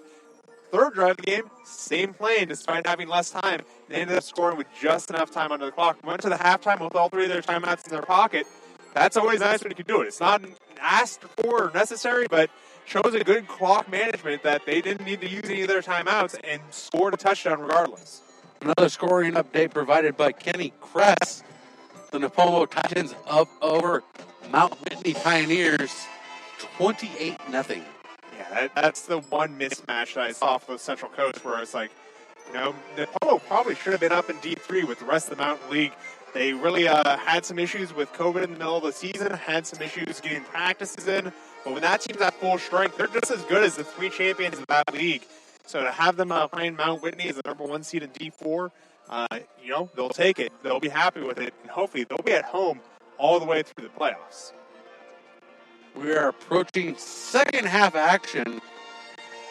Steven, what do the Royals have to do at this point to maintain their lead as Ty Chambers tries to get this passing offense working more? He has the talent. That's the first answer right there. Is you don't have Ty Chambers out there on the field. You want the defense to have short drives going forward. We saw the first half end on a sack. That's great signs going forward that the Royals are figuring out this Tigers offense. And if you can continue getting those sacks, continue forcing those negative plays, that's where the RPOs, the up-tempo type offenses, that kind of stuff start to fall apart, is when the ball starts going backwards. For the Royals, that's the key on defense. More negative plays. On offense, they don't need my advice. You don't need another key. They got to keep doing what they're doing. They've got the keys in the car. They're driving. Get that ball back in your hands. Keep driving. Wear down this clock. That's going to give you the best odds for victory in this one, is if they can keep that ball on the ground and moving the way it has, things are looking very good for the Royals. Jack Susank must have been listening to our pregame show because he's taken this Player of the Year thing to a whole new level. 2 touchdowns tonight for the Royals as they lead the Tigers 14-6. Steven, we'll be back with second half action. This is Mission Prep Football on Prep Sports Network. Located in the Laguna Village Shopping Center, Grocery Outlet is proud to support Mission Prep Football for the 2021 season. At Grocery Outlet, you'll find name brand groceries and farm fresh organic produce for 40 to 70% less than conventional grocery stores. Open 7 days a week, 7 a.m. to 10 p.m. We hope to see you soon at Grocery Outlet, a proud supporter of the Mission Prep Royals. What is most important to you? At Mike Smith State Farm, giving you the right insurance advice to protect the life you're living and the people you love is our highest priority. Give us a call at 805-546-8393. We represent a company large enough to have your back, but an office small enough to care. Mission College Prep creates a culture of care and accountability in partnership with families to form women and men of scholarship, inspiration, and leadership in service to deeper life with God and deeper life with one another. Open enrollment begins September 1st. Apply online at missionprep.org by clicking the Apply Now tab. 99% of MCP seniors go directly to college. It's the only high school on the Central Coast to host SAT and ACT tests last year, with SAT, ACT, and AP scores exceeding state and national averages. 19 varsity sports, including esports. Come and experience the Mission College Prep difference by emailing enrollment@missionprep.org for more information. Slow Brew the Rock is home to a 30-barrel brew house, canning line, and tasting room. The Rock features a tap room restaurant, catering kitchen, and event space. The casual setting is centered around The Rock, with extensive landscaping, casual outdoor seating, and fire pits. The Rock boasts one of the largest venues in San Luis Obispo County for corporate functions, weddings, and other celebratory events. Open Tuesday through Sunday, noon to 8 p.m., it's the perfect pregame hangout spot before the next Mission Prep football game. Find us at 855 Aero Vista Place in SLO. Go Royals! Steven, our score is 14-6. We're approaching the third quarter. I came to a theory, to a conclusion during our first commercial break going into halftime. They had the reserves out here with a t-shirt cannon shooting them high into the sky towards the press box near our broadcast location. I have it all figured out now. The competitor made a phone call and said, "Take them out." Yeah. I mean, that's how Ned Flanders wiped that. I mean, t-shirt cannon right to the chest. There's precedent. So I will say that t-shirt cannon was way too powerful. They shot a few out of the stadium. Yeah, so, there was two that went right over our head behind us. One landed, we're on top of the press box in a caged area, and one landed in the cage. And Steven graciously tossed it down to a crowd member. Yeah, it's the rule, right? Once you get to a certain point, you can't take the foul ball, you can't take the puck over the glass, anything like that. I found a kid. I think they're happy. I don't know. What? They You found a kid? They were looking at me saying, like, waving their hands. Threw a shirt at them. This is what you do. I thought you were just walking around like, here's a kid, I'll take him with me. Yeah. That's how we got Thomas. Oh, that's exactly how we found Thomas, yeah.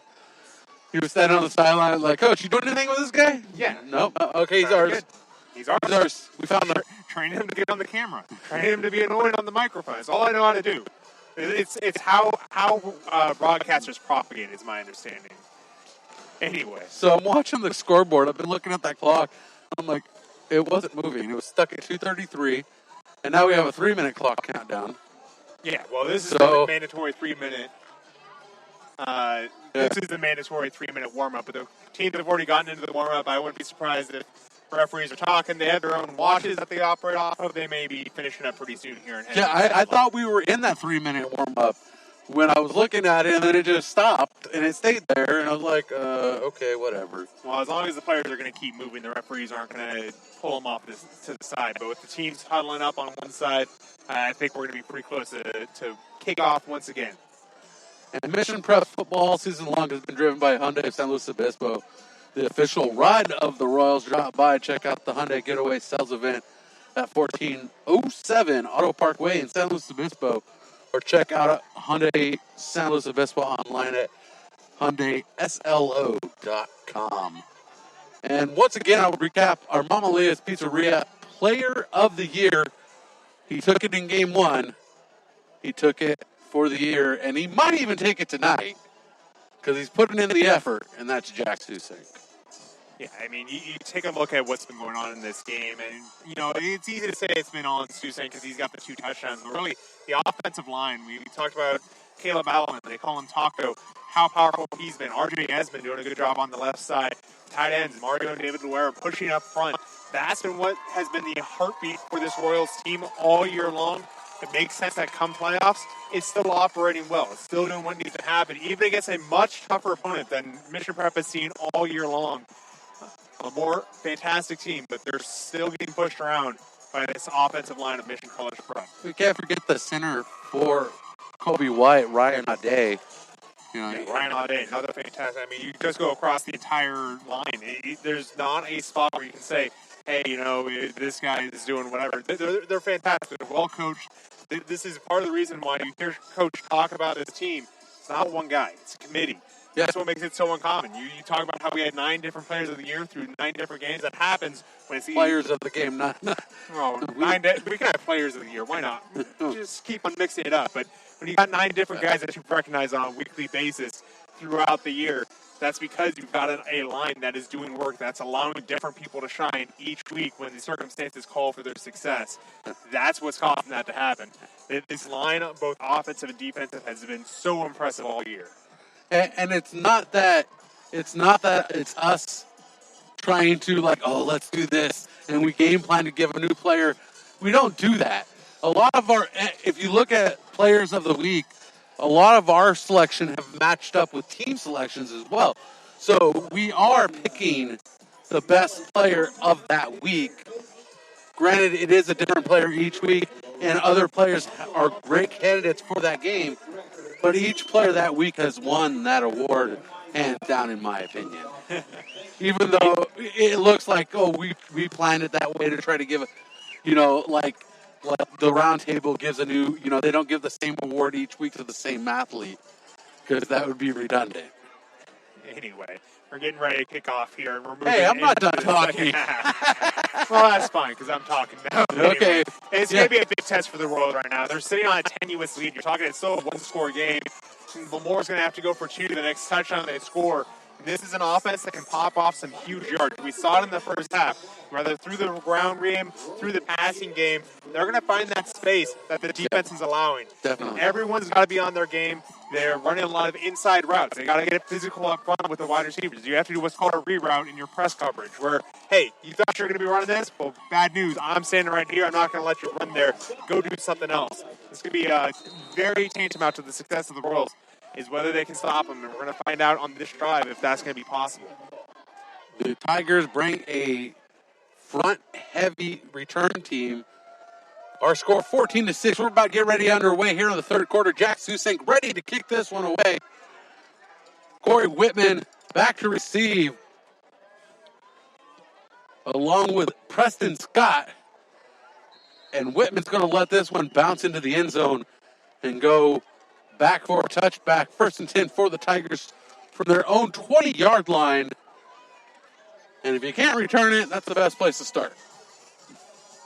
I mean, yeah, if you can't return it, that's the only place to start, really. As Jack Susek's kicked it out of that back of the end zone consistently this year, making sure that there's a touchback on just about every kick that isn't designed to do something else, such as the squib that they finished off the first half with. I mean, Jack Susek, he's got all sorts of skills, one of which, pretty good kicker. And we've been seeing on the punting game, PATs, not a lot of field goals this year, but on kickoffs especially, he's been catching the ball pretty well. Well, I think they're loading that box front heavy because he's good at the onside kick as well. He can get the bounce that you need in order to get the recovery. And Coach Schuster's willing to pull it out at any time, but it's 1st and 10 for the Tigers, moving left or right this time to open the third quarter. And Ty Chambers hands it off to his back, finds some open room up the middle, and he is met by George Kardashian in the back. Andrew Munch. He does gain the first down out across the 35, but George Kardashian there to wrap him up and bring him to the turf. And that's what makes it so dangerous with this offense. The run game hits the line extremely quickly, so you can't just focus on Ty Chambers back there. You've also got to look at Munch, who's able to get going extremely fast. Ty Chambers takes the snap, 1st and 10, throws it, connects to his receiver, and almost gets away, but holding on for dear life, Jack Susank. And DeMel Turner pulls it in. Another first down on this quick offense following the snap. They just don't waste time moving this ball once it's snapped.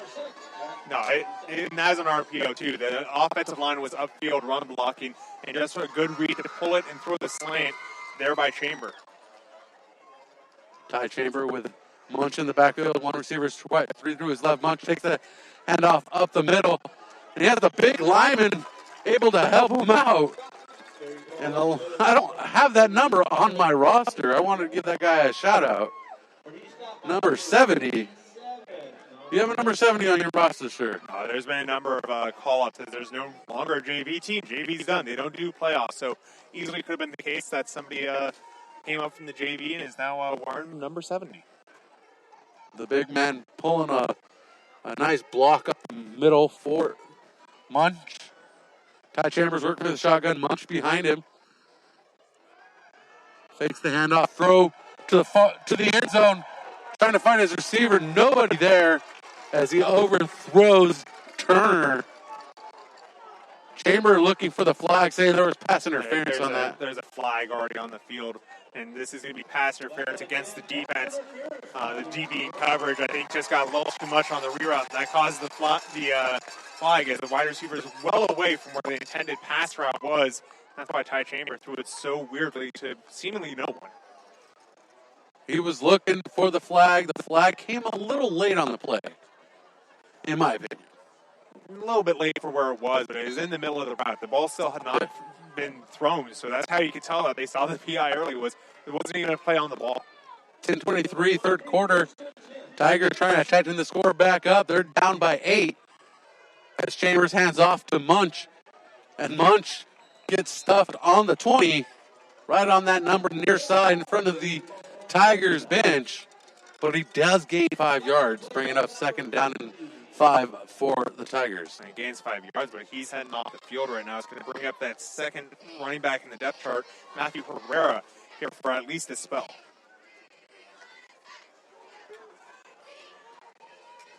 Herrera in the backfield with Ty Chambers working from the shotgun, spread offense. Fakes the handoff. Chambers looking for somebody to throw over the middle and throws this out of the back of the end zone. Preston Scott, the intended target. And Jack Susink back there as well on the coverage. Herrera ran the wrong way on the play action, so it kind of sold out pretty early that was a passing play going off play action based on the route length. Definitely set up for the end zone. I think they're willing to bet that they're going to get this in 2 if they don't get it in 1 right here.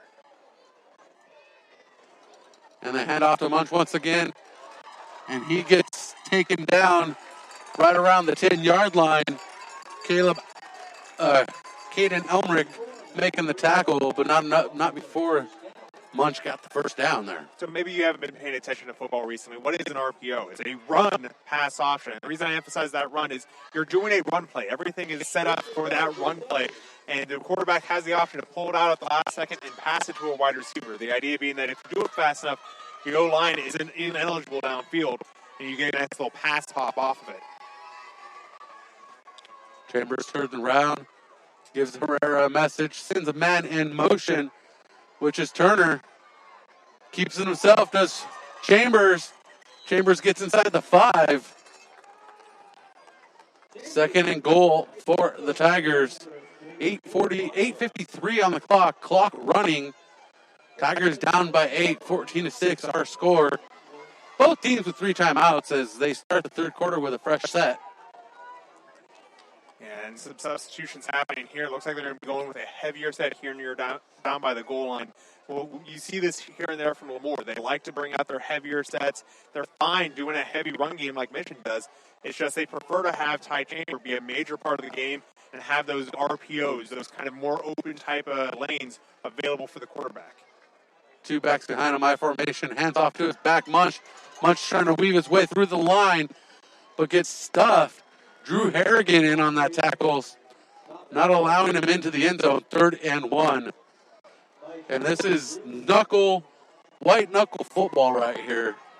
Well, the D-line has to dig in. Sometimes you'll have a D-line coach to tell the guys, hey, get on all fours and run into that guy's legs. They can't get any distance, and if you stalemate them, it's good enough. And see what the D-line does right here.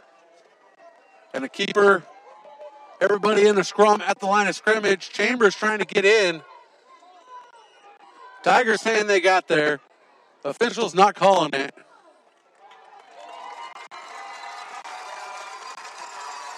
Yeah, it looks like the near side official just called it right there. Touchdown.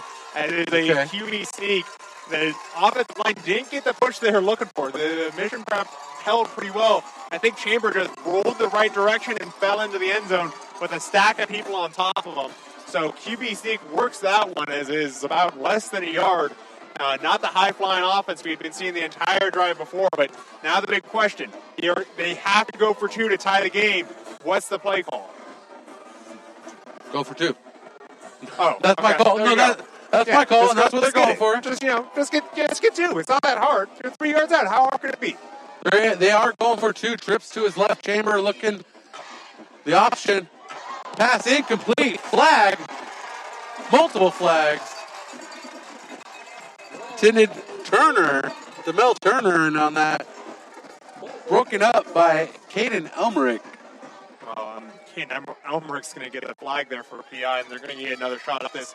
Correct. A yard and a half closer, as Elmerick draped over the wide receiver, ended up just having bad position, pulled the wide receiver out of it, and really it's the good penalty to take. They're going to move a yard and a half closer. Fine. We just saw that they barely got a QB dive a second ago. Rather that than just align them to have the 2 points and tie the game. They tighten up the formation. Ty Chambers under center, and they hand it off. The defense gets the stuff on the fullback. The fullback unable to take the ball in. And Kevin Burrell, Villarreal takes it in, tries to take it in, unable to go nowhere. Well, unable to get any yardage due to Connor Lopez blowing his way through the line. The entire line just pitching, trying to make no gas available, and Lopez just finds his little corridor, gets into the backfield, and makes a tackle in the backfield. Not a TFL because it's, a 2-point conversion. Those are a weird statistical anomaly, but going to end up preventing the 2 points to go on the board. Mission retains the lead. As tenuous as it can be, though, even a safety would tie things right now. As we await the kickoff from the Tigers, 7:40 on our clock, a 2-point swing now in the score. Royals up by 2.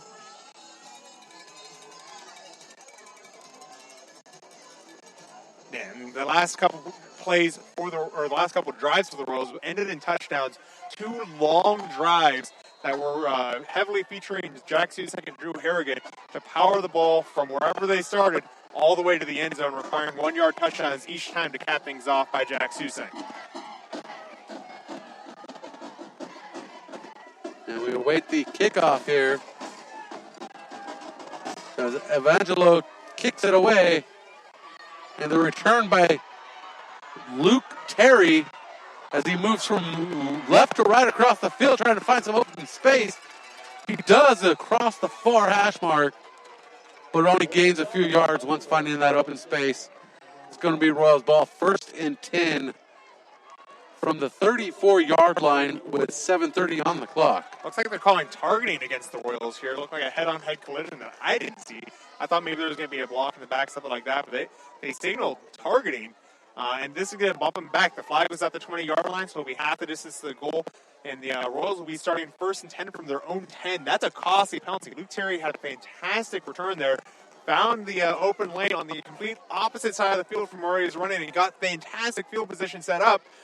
But there was a flag, and that often happens on those long developing plays. So this is going to set Mission all the way back and have 90 yards to get that touchdown. We've seen him do it before, and there's one man that's done it with one play. I mean, he is further back, 95, but yeah.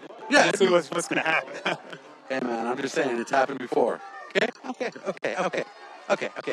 Here's the handoff to the left side, to the right side, that is, and turning his way up the field like butter is the back, Jack Susek. Yeah, just the running back there pushing forward, getting a lot of yardage as Jack Susek finds the right side of the line to be quite profitable here. There, just as we said, the offensive line doing a good job churning with him, pushing forward.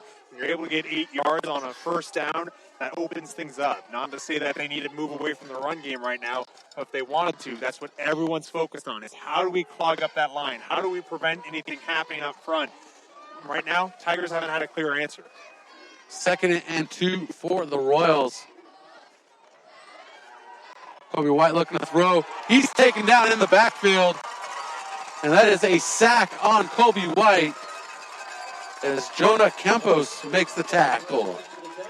And Jonah Campos coming from his right side, the Royals' left side, just getting around the defense and coming behind Kobe White. I don't think White even saw him coming. That is the blind side for the quarterback. So White going to be taken down quite a ways back. Doesn't erase the gain by Susank all the way, but pretty close. A 6-yard loss on the sack. It is now 3rd and 9 for the Royals. They're on the far hash mark in front of their own bench, moving right to left. 6:06 on the clock. Third quarter, Royals lead 14-12. And we have a timeout on the field. We're going to go ahead and take the timeout with the Royals. Let's see what Coach Schuster comes up with after the break. High school football fans, we know the weekend starts under the Friday night lights, and at Laguna Grill, we've got you covered on college football Saturdays and NFL Sundays this fall.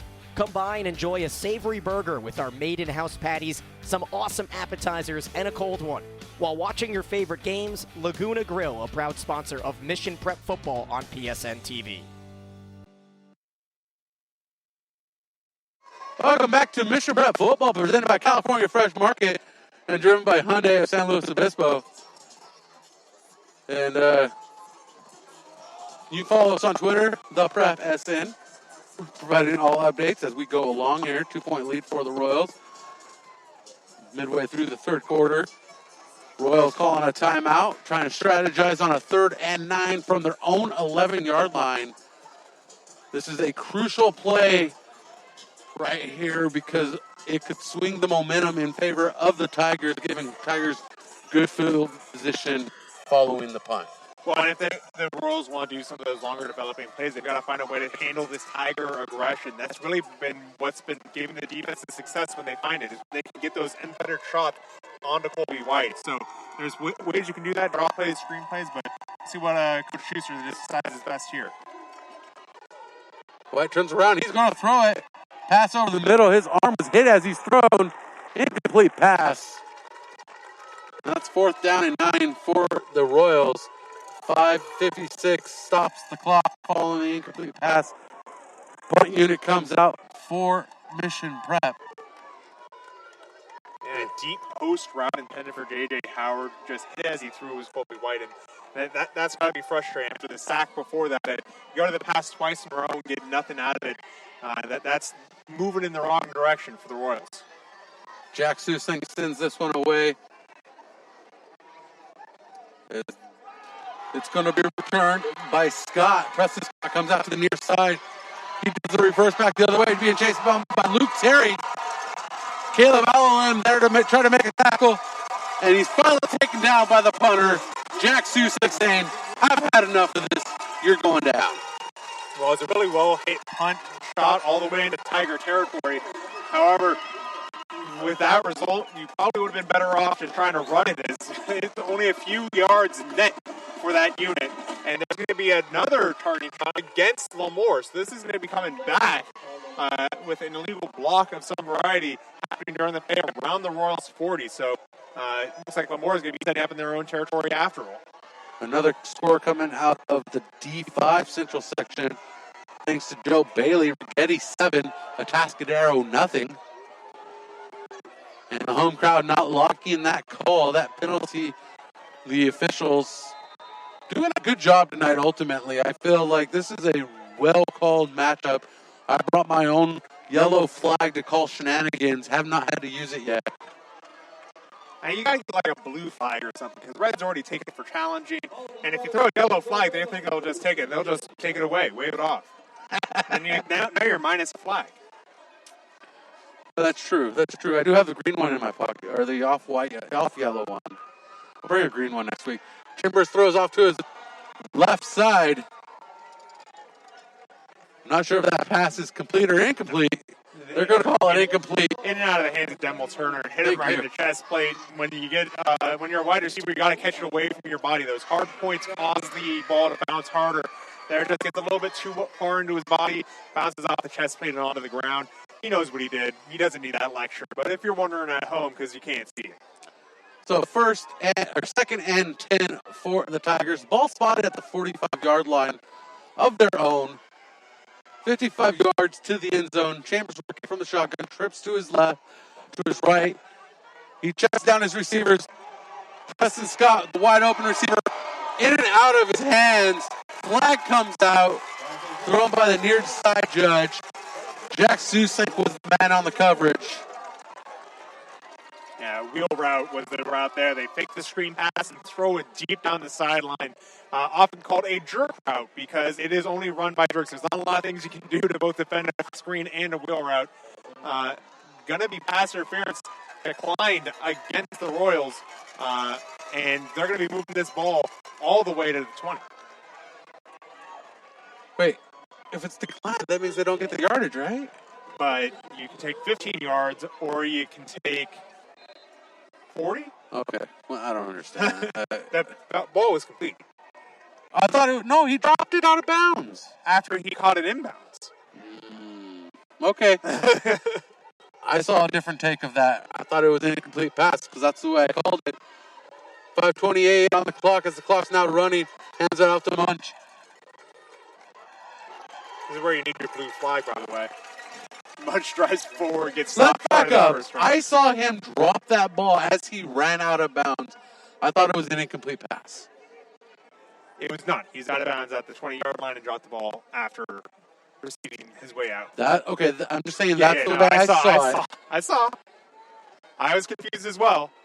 But no, they said complete pass on that one.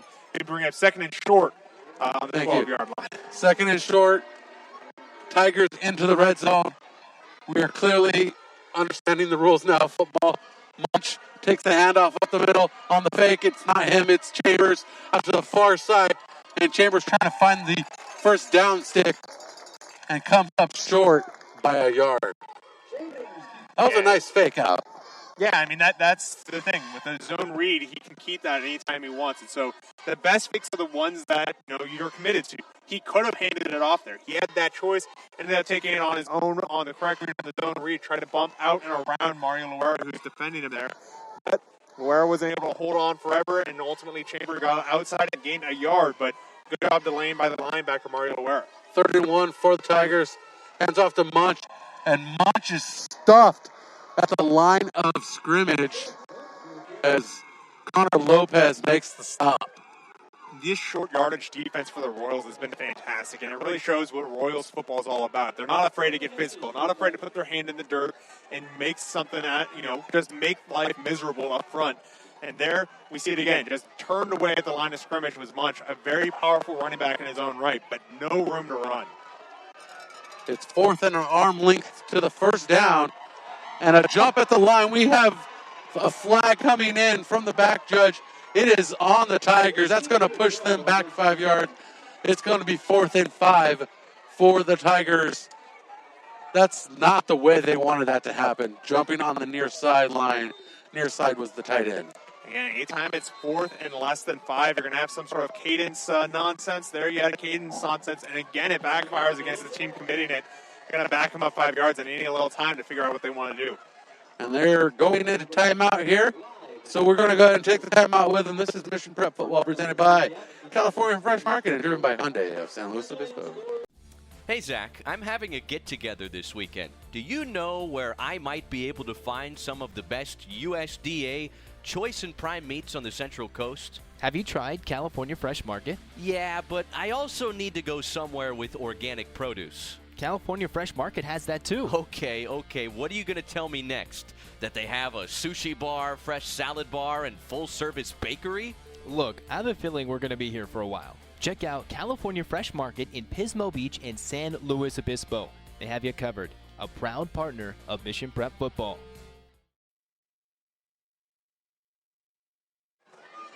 Welcome back to Mission Prep Football presented by California Fresh Market and driven by Hyundai of San Luis Obispo. 3:29, third quarter, 14-12. Mission Prep leads the Lemoore Tigers following a 5-yard false start penalty by the Tigers. It is now 4th and 5 as Chambers looking for a receiver. He rolls out of the pocket to the right side. Staring out here. We have an interception going the other way. And it's Jack Lopez. I almost said that. Jack Susek. I'm adding it all up here tonight. All the Royals are getting involved. Jack Susek returns it from inside the 5-yard line for the Royals defense. You talk about the types of things that are going to carry you through a game, through a postseason, and red zone defense is one of those big things. There, Jack Susek coming up with the interception in the red zone for the Royals. And the idea of that play was, hey, we're going to roll it out. If the passing lanes aren't open, we got Ty Chamber who's going to be able to take off with his legs, get that first down. Not the case. Isaac Townsend staying at home, making sure that there's nothing there for Chamber. Chamber fires it to the end zone where it finds Jack Susek. Oh, what a great interception. From the 1 to the 21, 20-yard return for Jack Susek. And Jack Susek with the ball taken down, dragged to the ground by Elijah Barnes. Unable to go nowhere. Short gain, 2 yards. 2nd and 8 for the Royals as they maintain their lead following the turnover in the red zone by the Tigers. I'm not sure there's a wide receiver in that huddle right now. We just saw Andrade and Howard leave, and on came a couple of bigger gentlemen. I didn't see their numbers, so I'm not sure exactly who it was, but yeah, there's no wide receivers out there, Brian. We're playing some shenanigans football. The handoff, Jack Susek. He's got a corner to turn, and he does it. Gets it out for the first down across the 30. Stopped at the 34-yard line. And no wide receivers. Why do you need them? Why do you need them? All the defenders come into the box, a full 11-man box, and you know what they say? We're not even going to run in the box. We're going to bounce it outside. 2 lead blockers for Jack Susek off the right side. Gets all the way around the tight end and just finds the open field for the first down. That's a beautiful play right there. You get rid of the wide receivers. You go back to some classic 32 personnel football. That was great. That excited me in a great way. David Andrade, J.J. Howard, and receivers on the near side for Kobe White. 5-man front for the Tigers. Hands it off to the back. Short gain for Drew Harrigan. Brings up a 2nd and 9 for the Royals. Royals fully in control here. Gio Quintero making a big tackle there near the line of scrimmage, and you can tell that they're getting frustrated by the run game of Jack Susek, because as Gio Quintero was taking him to the ground and gave him that extra little shot, toss to the ground, that's how you know something's working. You're getting frustration from the team across from you.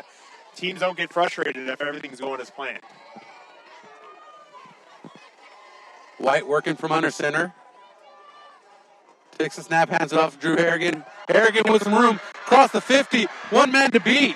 He's across the 40, the 30, the 20, 15. He's taken down inside the 10-yard line.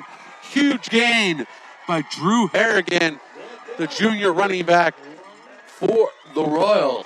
Demo Turner, the only person left, and he had to run all the way across the field at full speed to go catch Drew Harrigan. And that was a foot race of foot races. And they know something about foot races here. Big track and field schools, Lemoore. I tell you what, Drew Harrigan popping that one out has renewed the energy on that sideline. You can tell the difference between these sidelines right now. Lemoore trying to figure things out, but Mission Prep absolutely engaged across all of their players. I got good news and bad news for you, Steven. I was wrong about what grade Drew Harrigan is. Good news is he's a sophomore, 2 more years of football here at Mission Prep. White hands it off to Jack Susek. He gets it inside the 5. Yeah, he's been a goal line back so far. Drew Harrigan has got some just amazing power for a running back. But I think they want to go with the sure-handed senior that is Jack Susek. He's put it in twice from the inside of the 5 so far this game. And I would look to get that hat trick completed here in the third quarter. I believe that was actually Mario Loera carrying that ball. Jack Susek's not on the field. I mean, I think I just saw Jack went off, so not a surprise. But they're going to take it back to the sideline as a group and have a little discussion as it's the end of the third quarter. End of the third quarter. We're going to take a quick break. 12 more minutes of football to decide who goes on to the second round in Division II football. Number 10 versus number 7. Royals lead the Tigers 14-12. Hyundai San Luis Obispo is proud to support Mission Prep football this fall at 1407 Auto Park Way in San Luis Obispo. Come check out our Hyundai Getaway Sales event. With new inventory arriving daily, you won't want to miss out on what's going on at Hyundai San Luis Obispo. And if you don't feel like coming in, we make it easy with the option to shop from home. For more information, visit HyundaiSlow.com. Mission Prep football is driven by Hyundai San Luis Obispo. Welcome back to Mission Prep football presented by California Fresh Market. driven by Hyundai of San Luis Obispo. We got a 2nd and goal with 12 minutes of football to play here. Royals with the ball. The question is, what do they do? They get heavy. Both the wide receivers going out again, Andrade and Howard going to the sideline, and they're bringing in the big guys. That's a good sign of what they're going to do. Jack Stusink entering the huddle along with Colby White. They seem energized. Good chance we're going to see some big boy football coming up here in a second. Caleb Alem, Mario Loera. In there, we got Jaden Royals in on that one. White under center. Taco in the backfield. And we have flags on it. We were talking about Taco being in the backfield on the drive over here. And they need to give Taco the ball a little bit more often. Well, just as a fan thing, we want to see him carry the ball. And not that we know Coach's game plan because Coach knows best. But for sure. Well, here's a false start against the Royals. And Taco's lined up as a fullback a few times this year. And I keep on telling him, if you're going to take an offensive lineman, put him in the backfield, you've got to at least have that in your game plan to hand that off. So we're seeing him there again at that fullback position. He's that primary fullback in his three-back set. The other one being Isaac Townsend with Jack Stusink there at the tailback position in that heavy personnel setting, that 32 personnel. 3 running backs, 2 tight ends. That's why it's called the 32 set. Following a penalty of false start on the offense, it is a 2nd and 6 now. Jack Stusink takes the handoff. He is met by defenders in the backfield, and he comes up short as Victor Yanez in there to tackle him for a 1-yard loss. And here's where we've got an interesting circumstance, right? Because if you go for a field goal, it's going to be a 5-point lead. That's going to be good enough that if you don't make it in the end zone, well, at least you got a full touchdown lead. Or you get that touchdown and you're going to have a 2-score lead, guaranteed. So the question's going to be, hey, do we go for it on 4th down knowing that we want that 2-score lead, or are we going to be more comfortable with having a 5-point lead rather than a 2-point lead? It was actually a 4-yard loss for Jack Stusink. As I need to learn how to spot the ball a little bit better here. White under center. Jack Stusink, the lone back, behind him, hands it off to Jack Stusink. He finds some room up the middle, up the right hash mark. Touchdown, Jack Stusink. That touchdown, every Mission Prep touchdown, brought to you by KD Capital Mortgage. I tell you what, this is exactly what we wanted to see out of the Royals. This has been a bruising, long game. The Tigers aren't going anywhere. Jack Stusink isn't going anywhere either. Once again, blank and goal. 3rd and goal this time, and Jack Stusink finds his way into the end zone even after being turned away the play before. No sign of loss of confidence or anything in that running back size. Finds his way to the end zone for a big score. And Jack Stusink cleans up his own work. Gets some love from Colby White, who held the ball for him. 11:01 on the clock. It is now a 21-12 ball game. Royals over the Tigers. An update from Bullard, St. Joseph. It's all tied up at 21.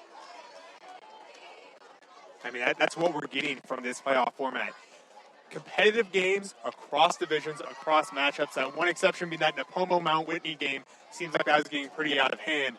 However, that Bullard St. Joe game. St. Joe, very low seed in D2. Opposite side of the bracket for Mission Prep. Finding their way to fight Bullard. Deep in the game, all tied up. You love to see it here. We're not out of the woods. 21-12, that palindrome score. It's going to be a very critical drive here to see what the Tigers come up with, how they respond. They can't worry about the clock too much here. They've got to do what they think was the best thing that they did all season, what they did to succeed. That's what you want to rely on come playoffs. You want to show your identity. What are the stripes of this Tiger? That's the question for this drive. And Jack Stusink in the huddle with his kicking unit, prepared to boot this kickoff away. Presented by Mike Smith, State Farm Insurance. Go ahead and visit Mike Smith, State Farm Insurance for all your insurance needs. 805-546-8393. Typical returners for the Tigers. Whitmore and Scott. And that one's going to be another touchback. 1st and 10 from the 20 with 11:01 on the clock for the Tigers. That's the best way to start it. Yeah, you've only lost a minute of this fourth quarter. Plenty of time for major plays to happen, especially with how quick this offense can strike. I think they're going to end up going back to that RPO game we saw earlier. Those quick slanting routes had a lot of success early on. We haven't seen a lot of the success when they've had to sit in the pocket. The Mission Prep defense has been getting pressure there. It's just not fast enough for these one-step drops, which is what that RPO-style offense is based off of. If he tries to drop 3 or 5, well, we've seen sacks. We've seen pressures. The defense is there. It's just a matter of speed for this offense. Ty Chambers working from the shotgun. Looking to throw out to the near side. Pass complete to Preston Scott. Immediately pulled to the turf by Grant Callahan. A short gain. Pass out to the 24-yard line. And it's just a couple of opposite-facing comeback routes with a drag route underneath to clear out any sort of zone there. So running those hook routes that typically can be a risk for an interception, but doing so with a guy that's there to prevent those lurking on defenders underneath. 2nd and 6 for the Tigers. Chambers going to the air once again, looking for a receiver. Getting chased down with pressure from behind him. Escapes the pressure out of the pocket and chased out of bounds by Grant Callahan, just shy of the first down stick. Yeah, and that's what the Royals want to see. Again, when it's that typical form style of, hey, we're going to have a little bit longer developing route here. Well, their quarterback is being chased everywhere. Chamber can throw the ball on the run, but hasn't had that opportunity because the pursuit has been that hot. There's an injured Tiger on the play, so, well, he's going to come off, so we'll keep it right here. But I tell you what, this defense has to be proud on how they executed so far on this drive. They're forcing Chamber out to roll around. They're not giving him those long developing plays that normally this offense feasts on. That's normally what they like to see with, running go routes, letting Chamber fire something down deep. You can't throw deep if you can't plant your feet, and Chamber has not been comfortable in the pocket when he tries to set up. And getting off the field under his own power, it was Elijah Barnes. So 3rd and a long one for the Tigers here. We'll call it a short 2. Spread offense for the Tigers. Hands it off to Munch out of the backfield. Munch getting across the 30. Gets the first down. Still driving across the 35. A nice pickup. Picking up a good 6-7 yards. And a fresh set of downs for the Tigers. 10:43 here in the fourth quarter. Royals lead the Tigers 21-12. And both teams with 2 timeouts remaining in this ballgame. And really, this quick-hitting run has been so effective for the Tigers. I think that they might end up having to rely on it here late in the game, just finding those easy yards and pushing forward quickly. Chambers rolling out to the near side now in front of his bench, being chased down by multiple Royals, and taking him out of bounds was Caden Elmerick. In on the chase for the Royals, Ryan Audet. Yeah, Elmerick really labeling a hit much bigger than a gentleman his size can normally fire, and showing Chamber, hey, you want to run up the field, I'm going to be here all night. He's been effective. He both had that sack earlier in the game and in pass coverage. Elmerick really showing off what he can do as a defensive back. 2nd and 5, following that gain by Ty Chambers. Hands it off to Munch once again out of the backfield. And Andrew Munch, he gets enough for the first down. Taken down on the center stripe on the near hash mark. 50 yards for the end zone. Royals have a 2-score lead at this point. So they're doing good as Munch takes it once again. Immediately, quickly tackled by Drew Harrigan. And quick offense, 5 yards, 5 yards, 5 yards, first down, works. Well, give Manuel Cunha a little bit of a credit there. He's the right side guard. He's the one that's opening up that A-gap for Munch to fire through. Munch isn't getting hit until he gets to the linebacker level, which is a sign that the O-line's doing their job. Chambers hands it off to Munch on the fake, actually. Throws it, wobbly pass, almost intercepted by Grant Callahan, but it is pulled in by a secondary receiver as Preston Scott there to clean up the dirty work. as that ball was bouncing around. You talk about the tip ball drill for defensive backs. Here's the tip ball drill for the offense. Normally that ball, you're running your spacing rods so far apart that that's not an option. Preston Starr got on his quick wheeling rocket, got out there and caught that ball before it hit the ground. Pretty close, but made the play. Preston Scott also labeled on the roster as a defensive back, so he has some experience doing that dirty work. 1st and 10 from the 20. A short gain out of the backfield for the Tigers, carrying the ball. Matthew Herrera, the backup back, who immediately comes back to the sidelines. I mean, it is David Lemoore firing off the edge to make that tackle happen. When you get that free release as a defensive end / linebacker, and you can get the tackle in the backfield, it's always a great feeling. David Lemoore executing once again, as he has all season. 8:30 on the clock. Chambers working with a 2nd and 9. Ball at the 19-yard line in the red zone. Pass out to the near side. Tackle by the ankle was Corey Whitmore. And a good tackle by Drew Harrigan. Aiden Elmerick once again. He's been out there on his island all by himself with the wide receivers, and he's been playing very physically when given that opportunity. Elmerick's firing downfield, getting physical. Something that, we haven't seen the corner do a lot this season, but when he's been asked upon, he's answering the call. Chambers does the RPO once again. Throws his target to Mel Turner. Yeah, testing Caden Elmerick once again. Elmerick was in perfect position to defend that fade route. Only really had that corner pylon to throw at was Chambers. So Chambers tries to deliver the ball, ends up just wide of the end zone, and a lot of that has to do with the positioning of Elmerick. There's nowhere else to go with it. Just good job here by the Royals defense, but the biggest test is yet to come as it's 4th down. And timeout on the field. Tigers are going to take their second timeout of the half, and we're going to be right back. This is Mission Prep Football presented by California Fresh Market and driven by Hyundai of San Luis Obispo. At KD Capital Mortgage, we know that your home is much more than 4 walls and a roof. Your home is where dreams are born and memories are made.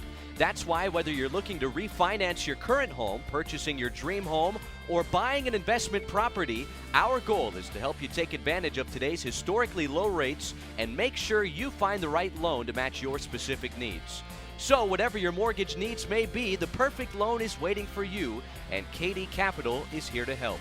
Please give us a call at 805-226-5550, a proud partner of the Mission Prep Royals. Welcome back to Mission Prep Football. The Tigers took a time out to talk things over on 4th and 6. They need to figure out what they're going to do. Caden Elmerick been going beast mode on this drive as he's lined up here on the near sideline against Victor Yanez. Chamber working from the shotgun. He has a 5-receiver set. 2 to his left, 3 to his right. He's rolling out to his right. Being chased in the backfield, trying to get some pressure on him. That pass intercepted at the goal line, coming back the other way. And Mario Loera intercepting the pass. Isaac Townsend bringing the pressure. And the Royals with the ball once again with 7:32 on the clock here in the 4th quarter.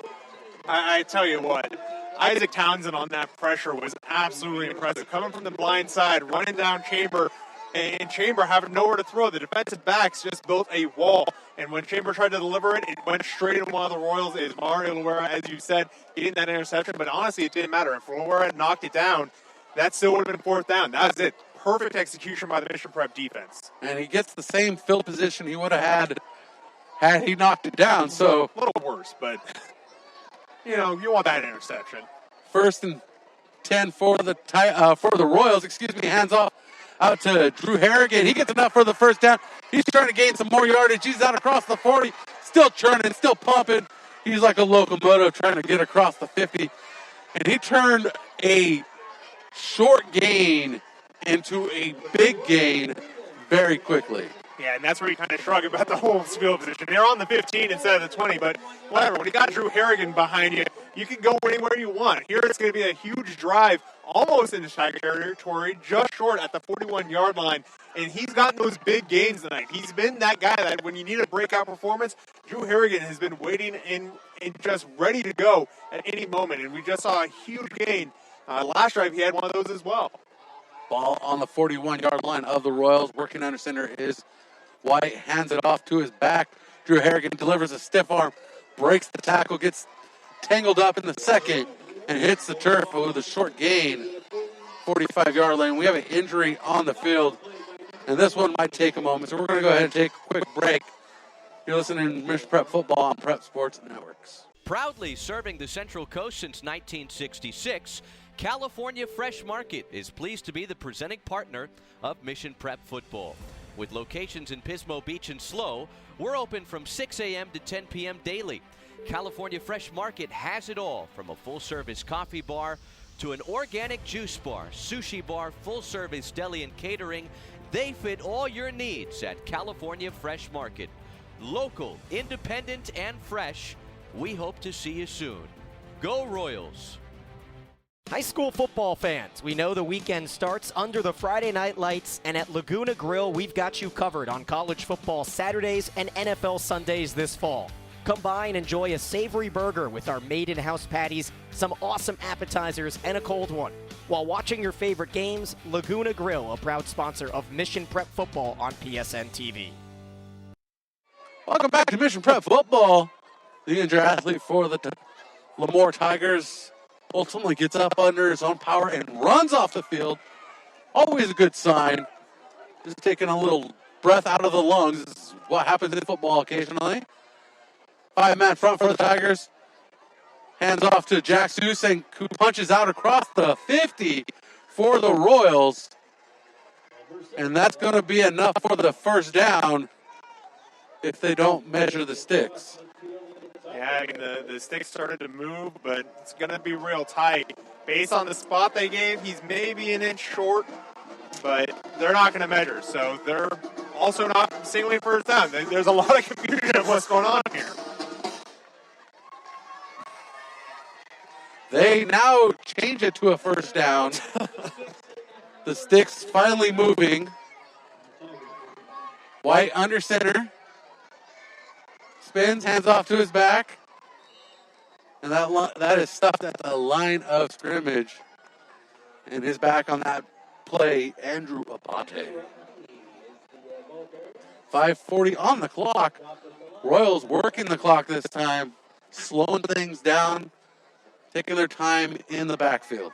Well, let's do a little bit of math there. It's a 9-point lead, so a field goal really doesn't do a lot for you, as it's going to be a 2-point lead, either 2-score lead either way. So really looking for a touchdown here to put a nail in the coffin. Ball spotted at the 49 of the Tigers. Kobe White under center, spins, hands off to Jack Susing. And Jack Susing immediately taken to the ground. And a Tiger lost his helmet. They're going to have to come out for a play. And this is the defense that the Tigers needed from the outset. They're getting very aggressive at the point of attack, getting into the backfield, making contact with the running backs before they have a chance to make a move on the play. That's how you smother a run game.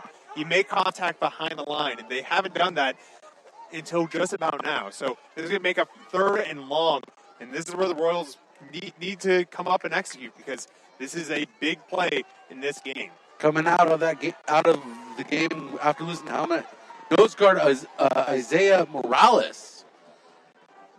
Key player, got a jump by the defense, and he knows it. That was Miguel Rodriguez jumping, and that's going to give the Royals some good field position on 3rd down. Now it's 3rd and 7 from a 3rd and 12. Well, you look at that situation, and it's just a spot where at 3rd and 10 you get stopped short. Well, okay, now we got a punt. 3rd and medium and you get stopped short. Well, maybe you go for it on 4th down, especially in Tiger territory. And they got the big bodies in there. They got a good pistol type style formation. No, I'm wrong. I'm always wrong. I don't know the formations, but I know the calls. And that's a good run by Jack Susek, coming up just a yard short. No, you can't be in a pistol if you're not in the gun. I see how that works now. There you go. That's why I'm not a coach. Under center, you had a 3-back set. It was a jumbo I, I'd call it, an offset jumbo I with it. 2 fullbacks set up and Jack Susek at the tailback. They're going to punt it away here. So this is a bit of a surprise to me. I thought with that jump that they're going to go here, but watch for the hard count on the punt. 3:26, clock running here in the fourth quarter. 21-12 is the score. 9-point lead for the Royals. Jack gets this one away. Jack Susek, the punter. As it takes a Royals bounce and falling on it for the Tigers, saving them some yardage, is Kobe Green. So no real hard count, no real trickery on that punt attempt. And that's going to give the Tigers 3:05 left in a 2-score game. So with 90 yards to go, you got to estimate, you got to lose less than half that because this is quite a long drive and you're not going to have amazing field position if you onside it. So I expect him to come out swinging here. Long shots, maybe a lot more of that, quick slant option and try and free that yardage up because as we've seen, Ty Chamber has not had a lot of time in the pocket due to guys like Isaac Townsend getting free and running deep in that pocket and chasing him left, right, and center. And he has 2 turnovers tonight. Mario Loera with an interception. Jack Susek with an interception. Timeout taken by the Tigers. Tigers want to talk this one over before they even get the ball rolling here on the 10-yard line. So we're going to take this timeout with them. This is Mission Prep Football presented by California Fresh Market and driven by Hyundai of San Luis Obispo. Hyundai San Luis Obispo is proud to support Mission Prep Football this fall at 1407 Auto Park Way in San Luis Obispo. Come check out our Hyundai Getaway Sales event. With new inventory arriving daily, you won't want to miss out on what's going on at Hyundai San Luis Obispo. And if you don't feel like coming in, we make it easy with the option to shop from home. For more information, visit HyundaiSlow.com. Mission Prep Football is driven by Hyundai San Luis Obispo. Welcome back to Mission Prep Football on Prep Sports Network, presented by California Fresh Market, driven by Hyundai of San Luis Obispo. We got a 1st and 10 from the 10-yard line for the Tigers. Ty Chambers takes a shotgun snap. He's going to deliver a deep pass near sideline. His receiver unopened. George Kardashian in on the coverage. Kobe Green, the intended target, out near the 50-yard line. The pass falls incomplete. George Kardashian did a good job staying on top of the wide receiver and only giving him room to run out towards the sideline. When Chamber delivered the ball, that led it to just fall incomplete. The wide receiver wasn't able to run a straight line to where the pass was, and George Kardashian gave him that little extra shot after the play as the ball was uncatchable. 2nd and 10 for the Tigers. Clock stopped at 2:58. 5 receivers set. 3 to his right, 2 to his left. Ty Chambers looking for a pass over the middle. Bounces off his receiver's chest. That pass goes incomplete. Corey Whitmore just could not pull it in. Corey Whitmore didn't get his hands out in front of him. We talked about it a little bit earlier. Ty Chambers throws a very good ball. His wide receiver in the chest pad. If it gets into your body, you're not going to make the catch. And, if you're not catching the ball with your hands, it's going to get into your chest. 3rd and 10 for the Tigers. Ty Chambers takes a snap, throws out to the far side now. That pass is complete to his intended target. And going out of bounds is Turner. Turner getting enough for that 1st down. He does stop the clock, so the Tigers, with no timeouts left, are able to restructure the offense, get things set without having to rush. Well, and that yardage does a lot for this offense. They're starting to lose some hope there, and you can see it in the body language. But here now they're moving around and moving better. They've gained 10 yards, starting at the 10, out 20. Chambers throws out to the near sideline, making a diving attempt at it, pulling it in. 1 yard short of the 1st down. It's Turner. But tackled and bounced, so the clock's going to continue to move. There's just a combo route. There's a slant, a square in. He ran the hook route so that when those other guys cleared out the defenders, he was back ready to play the ball. 2:15 left in the Rigetti-Atascadero game. Rigetti leads 28-6. Pass over the middle, incomplete. Connor Lopez in on that coverage. Flag comes out, intended target Corey Whitman. And this is a fairly soft pass interference call to me. He put his hands on the back and made a jump on the ball. I don't think you can say that he affected the route at all, and he made the play before the ball was going to be at the wide receiver. So a little bit of a generous spot. I think they just give him the spot on the foul? No, okay, they're backing him up. They tried to get the NFL spot there, but this is still high school. 15-yard penalty. Ball now at the 45-yard line of the Tigers near hash mark. They're moving right to left, 2:12 on the clock. Clock will start when the ball snap. Ball snap. Ty Chambers looking for a receiver. Checks down over the middle. Target incomplete. Demel Turner, the intended target, in on that coverage, Connor Lopez. You know, in wrestling and jiu-jitsu, sometimes you have these things called rest holds where you're just like, you know what, things are getting a little bit too tiring. I need to take a quick rest. That was a rest play right there. Ball wasn't delivered particularly well, but you look at the entire O-line and the wide receivers, they needed that breather right there. 2:07, second and 10, ball on the 45 near hash mark. 9-point lead for the Royals, 21-12. Whitmore deep pass over the middle. George Kardashian on the coverage. Demel Turner, again, the intended target. Incomplete pass. These slant and post routes have been very strong for the Tigers throughout this entire game. Here, the Royals have come up big late in the game. When they need the plays the most, they're making it happen. George Kardashian there on coverage, recognizing right away, hey, I've got the right to be here. I'm doing my good job playing over the top of this route. Pass incomplete. George Kardashian gets to go reset for third down. Napomo picks up a win tonight over their opponent. Ty Chambers. Pass to the far side. Flag comes into the backfield. That pass comes in, falls incomplete. Mario Loera on the coverage. Preston Scott, the target. Well, this is probably going to be holding on the left tackle there. That it's going to be Elijah Barnes holding Isaac Townsend on that play. And back him up 10 more yards.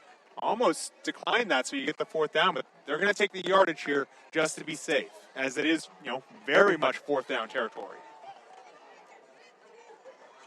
From the spot of the foul, it pushes them back quite a ways, turning this into a 3rd and 25. Ball spotted at the Tigers' own 30-yard line near hash mark. 1:55 on the clock.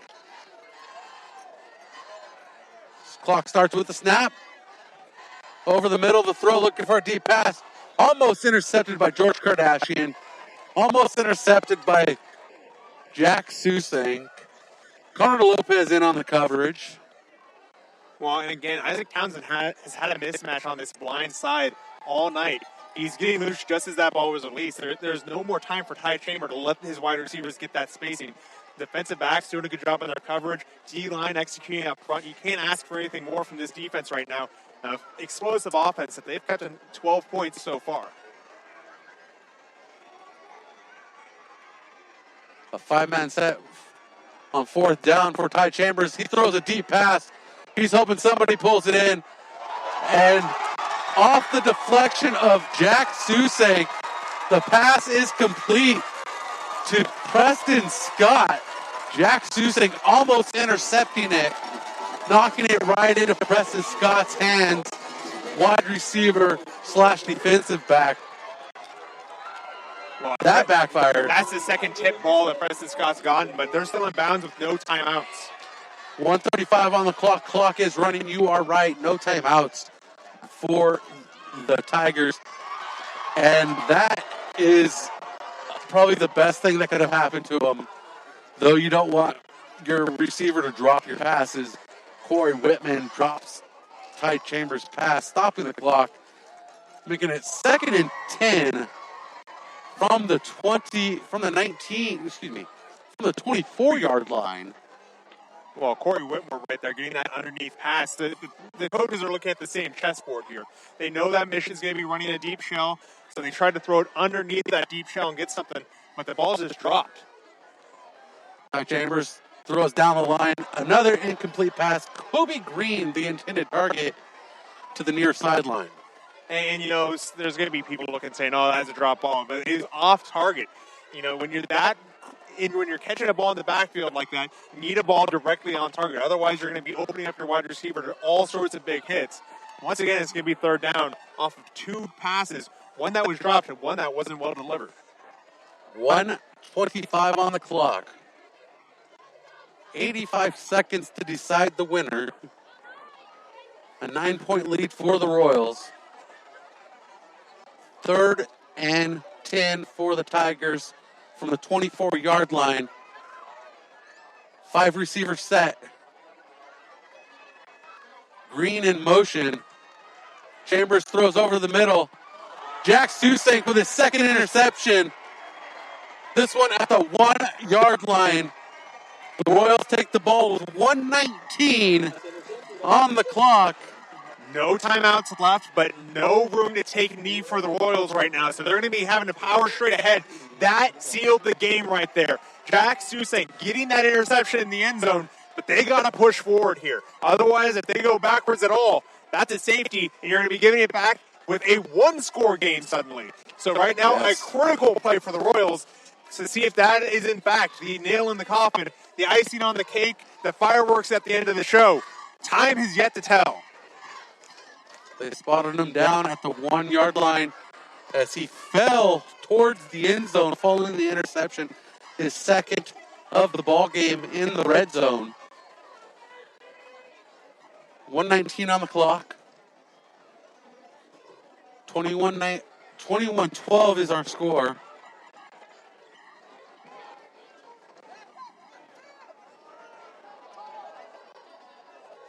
Jack Susank, the lone back.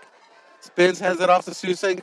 Susank's dragging some defenders with him towards the 5-yard line and gains 4 yards to get away from the end zone as the clock continues to tick away here.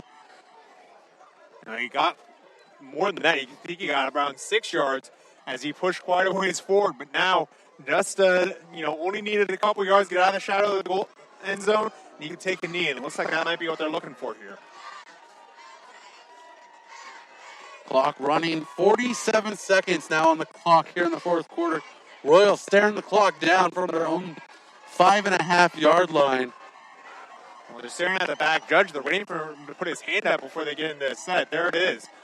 And there's the knee. And that will be it. The Royals have finished this one out in style off of a number of interceptions for Jack Susank, as well as a number of touchdowns. What a game to start out playoffs. So let's go over this. 3 touchdowns for Jack Susank. 2 INTs. 2 interceptions for Jack Susank. 1 win for the Royals in the playoffs. 3, 2, 1. Clap your hands. There you go. And I tell you what, it's not going to get any easier for the Royals. This Division II bracket is a war zone. Each game is an even match. And that includes the game that they're going to be going to next week. And that's going to be Bakersfield. They're going to go see the Drillers downtown Bakersfield. 48-13 the score right now in Bakersfield between the Drillers and Tulare Western. They're deep in the fourth quarter, so that's probably going to go final any minute. So the Royals winning this one on the road, going to pack right back up and head back out onto the road again. It's not win or go home, it's win or stay on the road as they keep on moving. Our score here from Lemoore High School, a beautiful city, beautiful weather tonight. Just the right temperature. I feel almost like I'm at home. 21-12 is our final. The Royals advance, officially awaiting the final result of the Bakersfield Drillers game to know their opponent. We will be with Prep Sports Network in some form, some fashion, every step of the way, no matter what. So stay tuned with us. Go to our website, prepsportsnetworks.com. Follow us on Twitter, ThePrepSN. Stephen Hodges, Slowpoke Sports will have updates. I will have updates at Stanley on Sports. Thomas will have updates on campus. Coach Schuster will have updates. Follow Coach Schuster, Mission College Prep Football, MCP Football. I'm excited. We're going to the next round. I request the next 4 Fridays off from work, and I don't have anything planned about football, so if we don't have football, I'm lost on Friday nights. So the Royals will take their final moments to celebrate in front of their fans. I'll tell you what, quick preview of the Bakersfield Drillers. It's going to be an interesting matchup as Bakersfield, despite winning tonight, is going to still be under 500. 4-5 are the Drillers, but one of the top seeds in the Division 2. That's one of those controversial things of, hey, you know, you got an undefeated league champion that's going to be on the road. Well, they're going to still be on the road and still going to a team that's under 500, but a tough opponent nonetheless, as almost every team that the Drillers lost to are in D1. So it's going to be an exciting matchup next week. I can't wait to get there. And I think we still should award a Mama Leah's Pizzeria player of the game for the postseason. I mean, is there any debate here? No, but we got to do it. We got to make it official. We don't have to, but we will because it's a joy to do, and it's a joy to talk about Jackson. And if Thomas will hand you the official card, because the voting is in, and you have the card now. It is Jack Susing. 3 Jack touchdowns, Susing, yes. 2 interceptions. The team captain does it again on the night that we crowned him the Mama Leah's Pizzeria Player of the Year. I mean, it doesn't get much better than the way he did it. Pulling down a red zone opportunity twice in the game, putting in his own goal line pushes. That's what you want to see. The road doesn't get easier. It won't get easier until we're hanging up a banner somewhere, should that be the case. But it is going to continue next week in Bakersfield. And with that, our final score here. Anything else you want to talk about this game, Steven, that stands out to you? No, I'm remarkably impressed with this team. Lemoore's a fantastic host with some fantastic people around. We had very hospitable hosts here, and going into next week, it's going to be a similar situation with Bakersfield. Bakersfield's a hostile environment to go travel to, especially when you talk about Bakersfield High School, not Northeast or any of the other directionals or Bakersfield Christian. Bakersfield itself is the oldest school there, I believe, and they're going to be waiting for us. And, it's going to be another tough test. So Mission Prep, it's going to be a mentally taxing week, but they got to get back up for it and keep this playoff push going. I was told that Bakersfield High School is in the heart of downtown Bakersfield, and I've never been there before. So in downtown Bakersfield, I've been around Bakersfield, but I've never been to downtown. Rosie last year, man. You were not that. I guess it's pretty far from Bakersfield, but still, you've been around the valley. No, I've been to Bakersfield, but I can't recall ever being in downtown Bakersfield. I've been to downtown Fresno. Well, we got to pack back up for that game. So go ahead and let's get packed up, and we'll see you next week. Well, our final score here from Lemoore High School, your Mission Prep Royals 21, Lemoore Tigers 12. Quick recap of the scoring. Jack Susink with 3 touchdowns, 2 one-yard touchdowns, and 1 10-yard touchdown. Scoring for the Tigers, a 11-yard pass from Ty Chambers to Corey Whitmore, and then Ty Chambers with a 1-yard run as well. Our score is 21-12, thanks to the special teams of the Royals stopping the extra point, or blocking the extra point, and then stopping the 2-point conversion. So they move on. We'll be with them. Thank you for joining us for Chris Sylvester, Coach Schuster, Thomas, Steven. I'm Brian. We'll see you next week. Goodbye.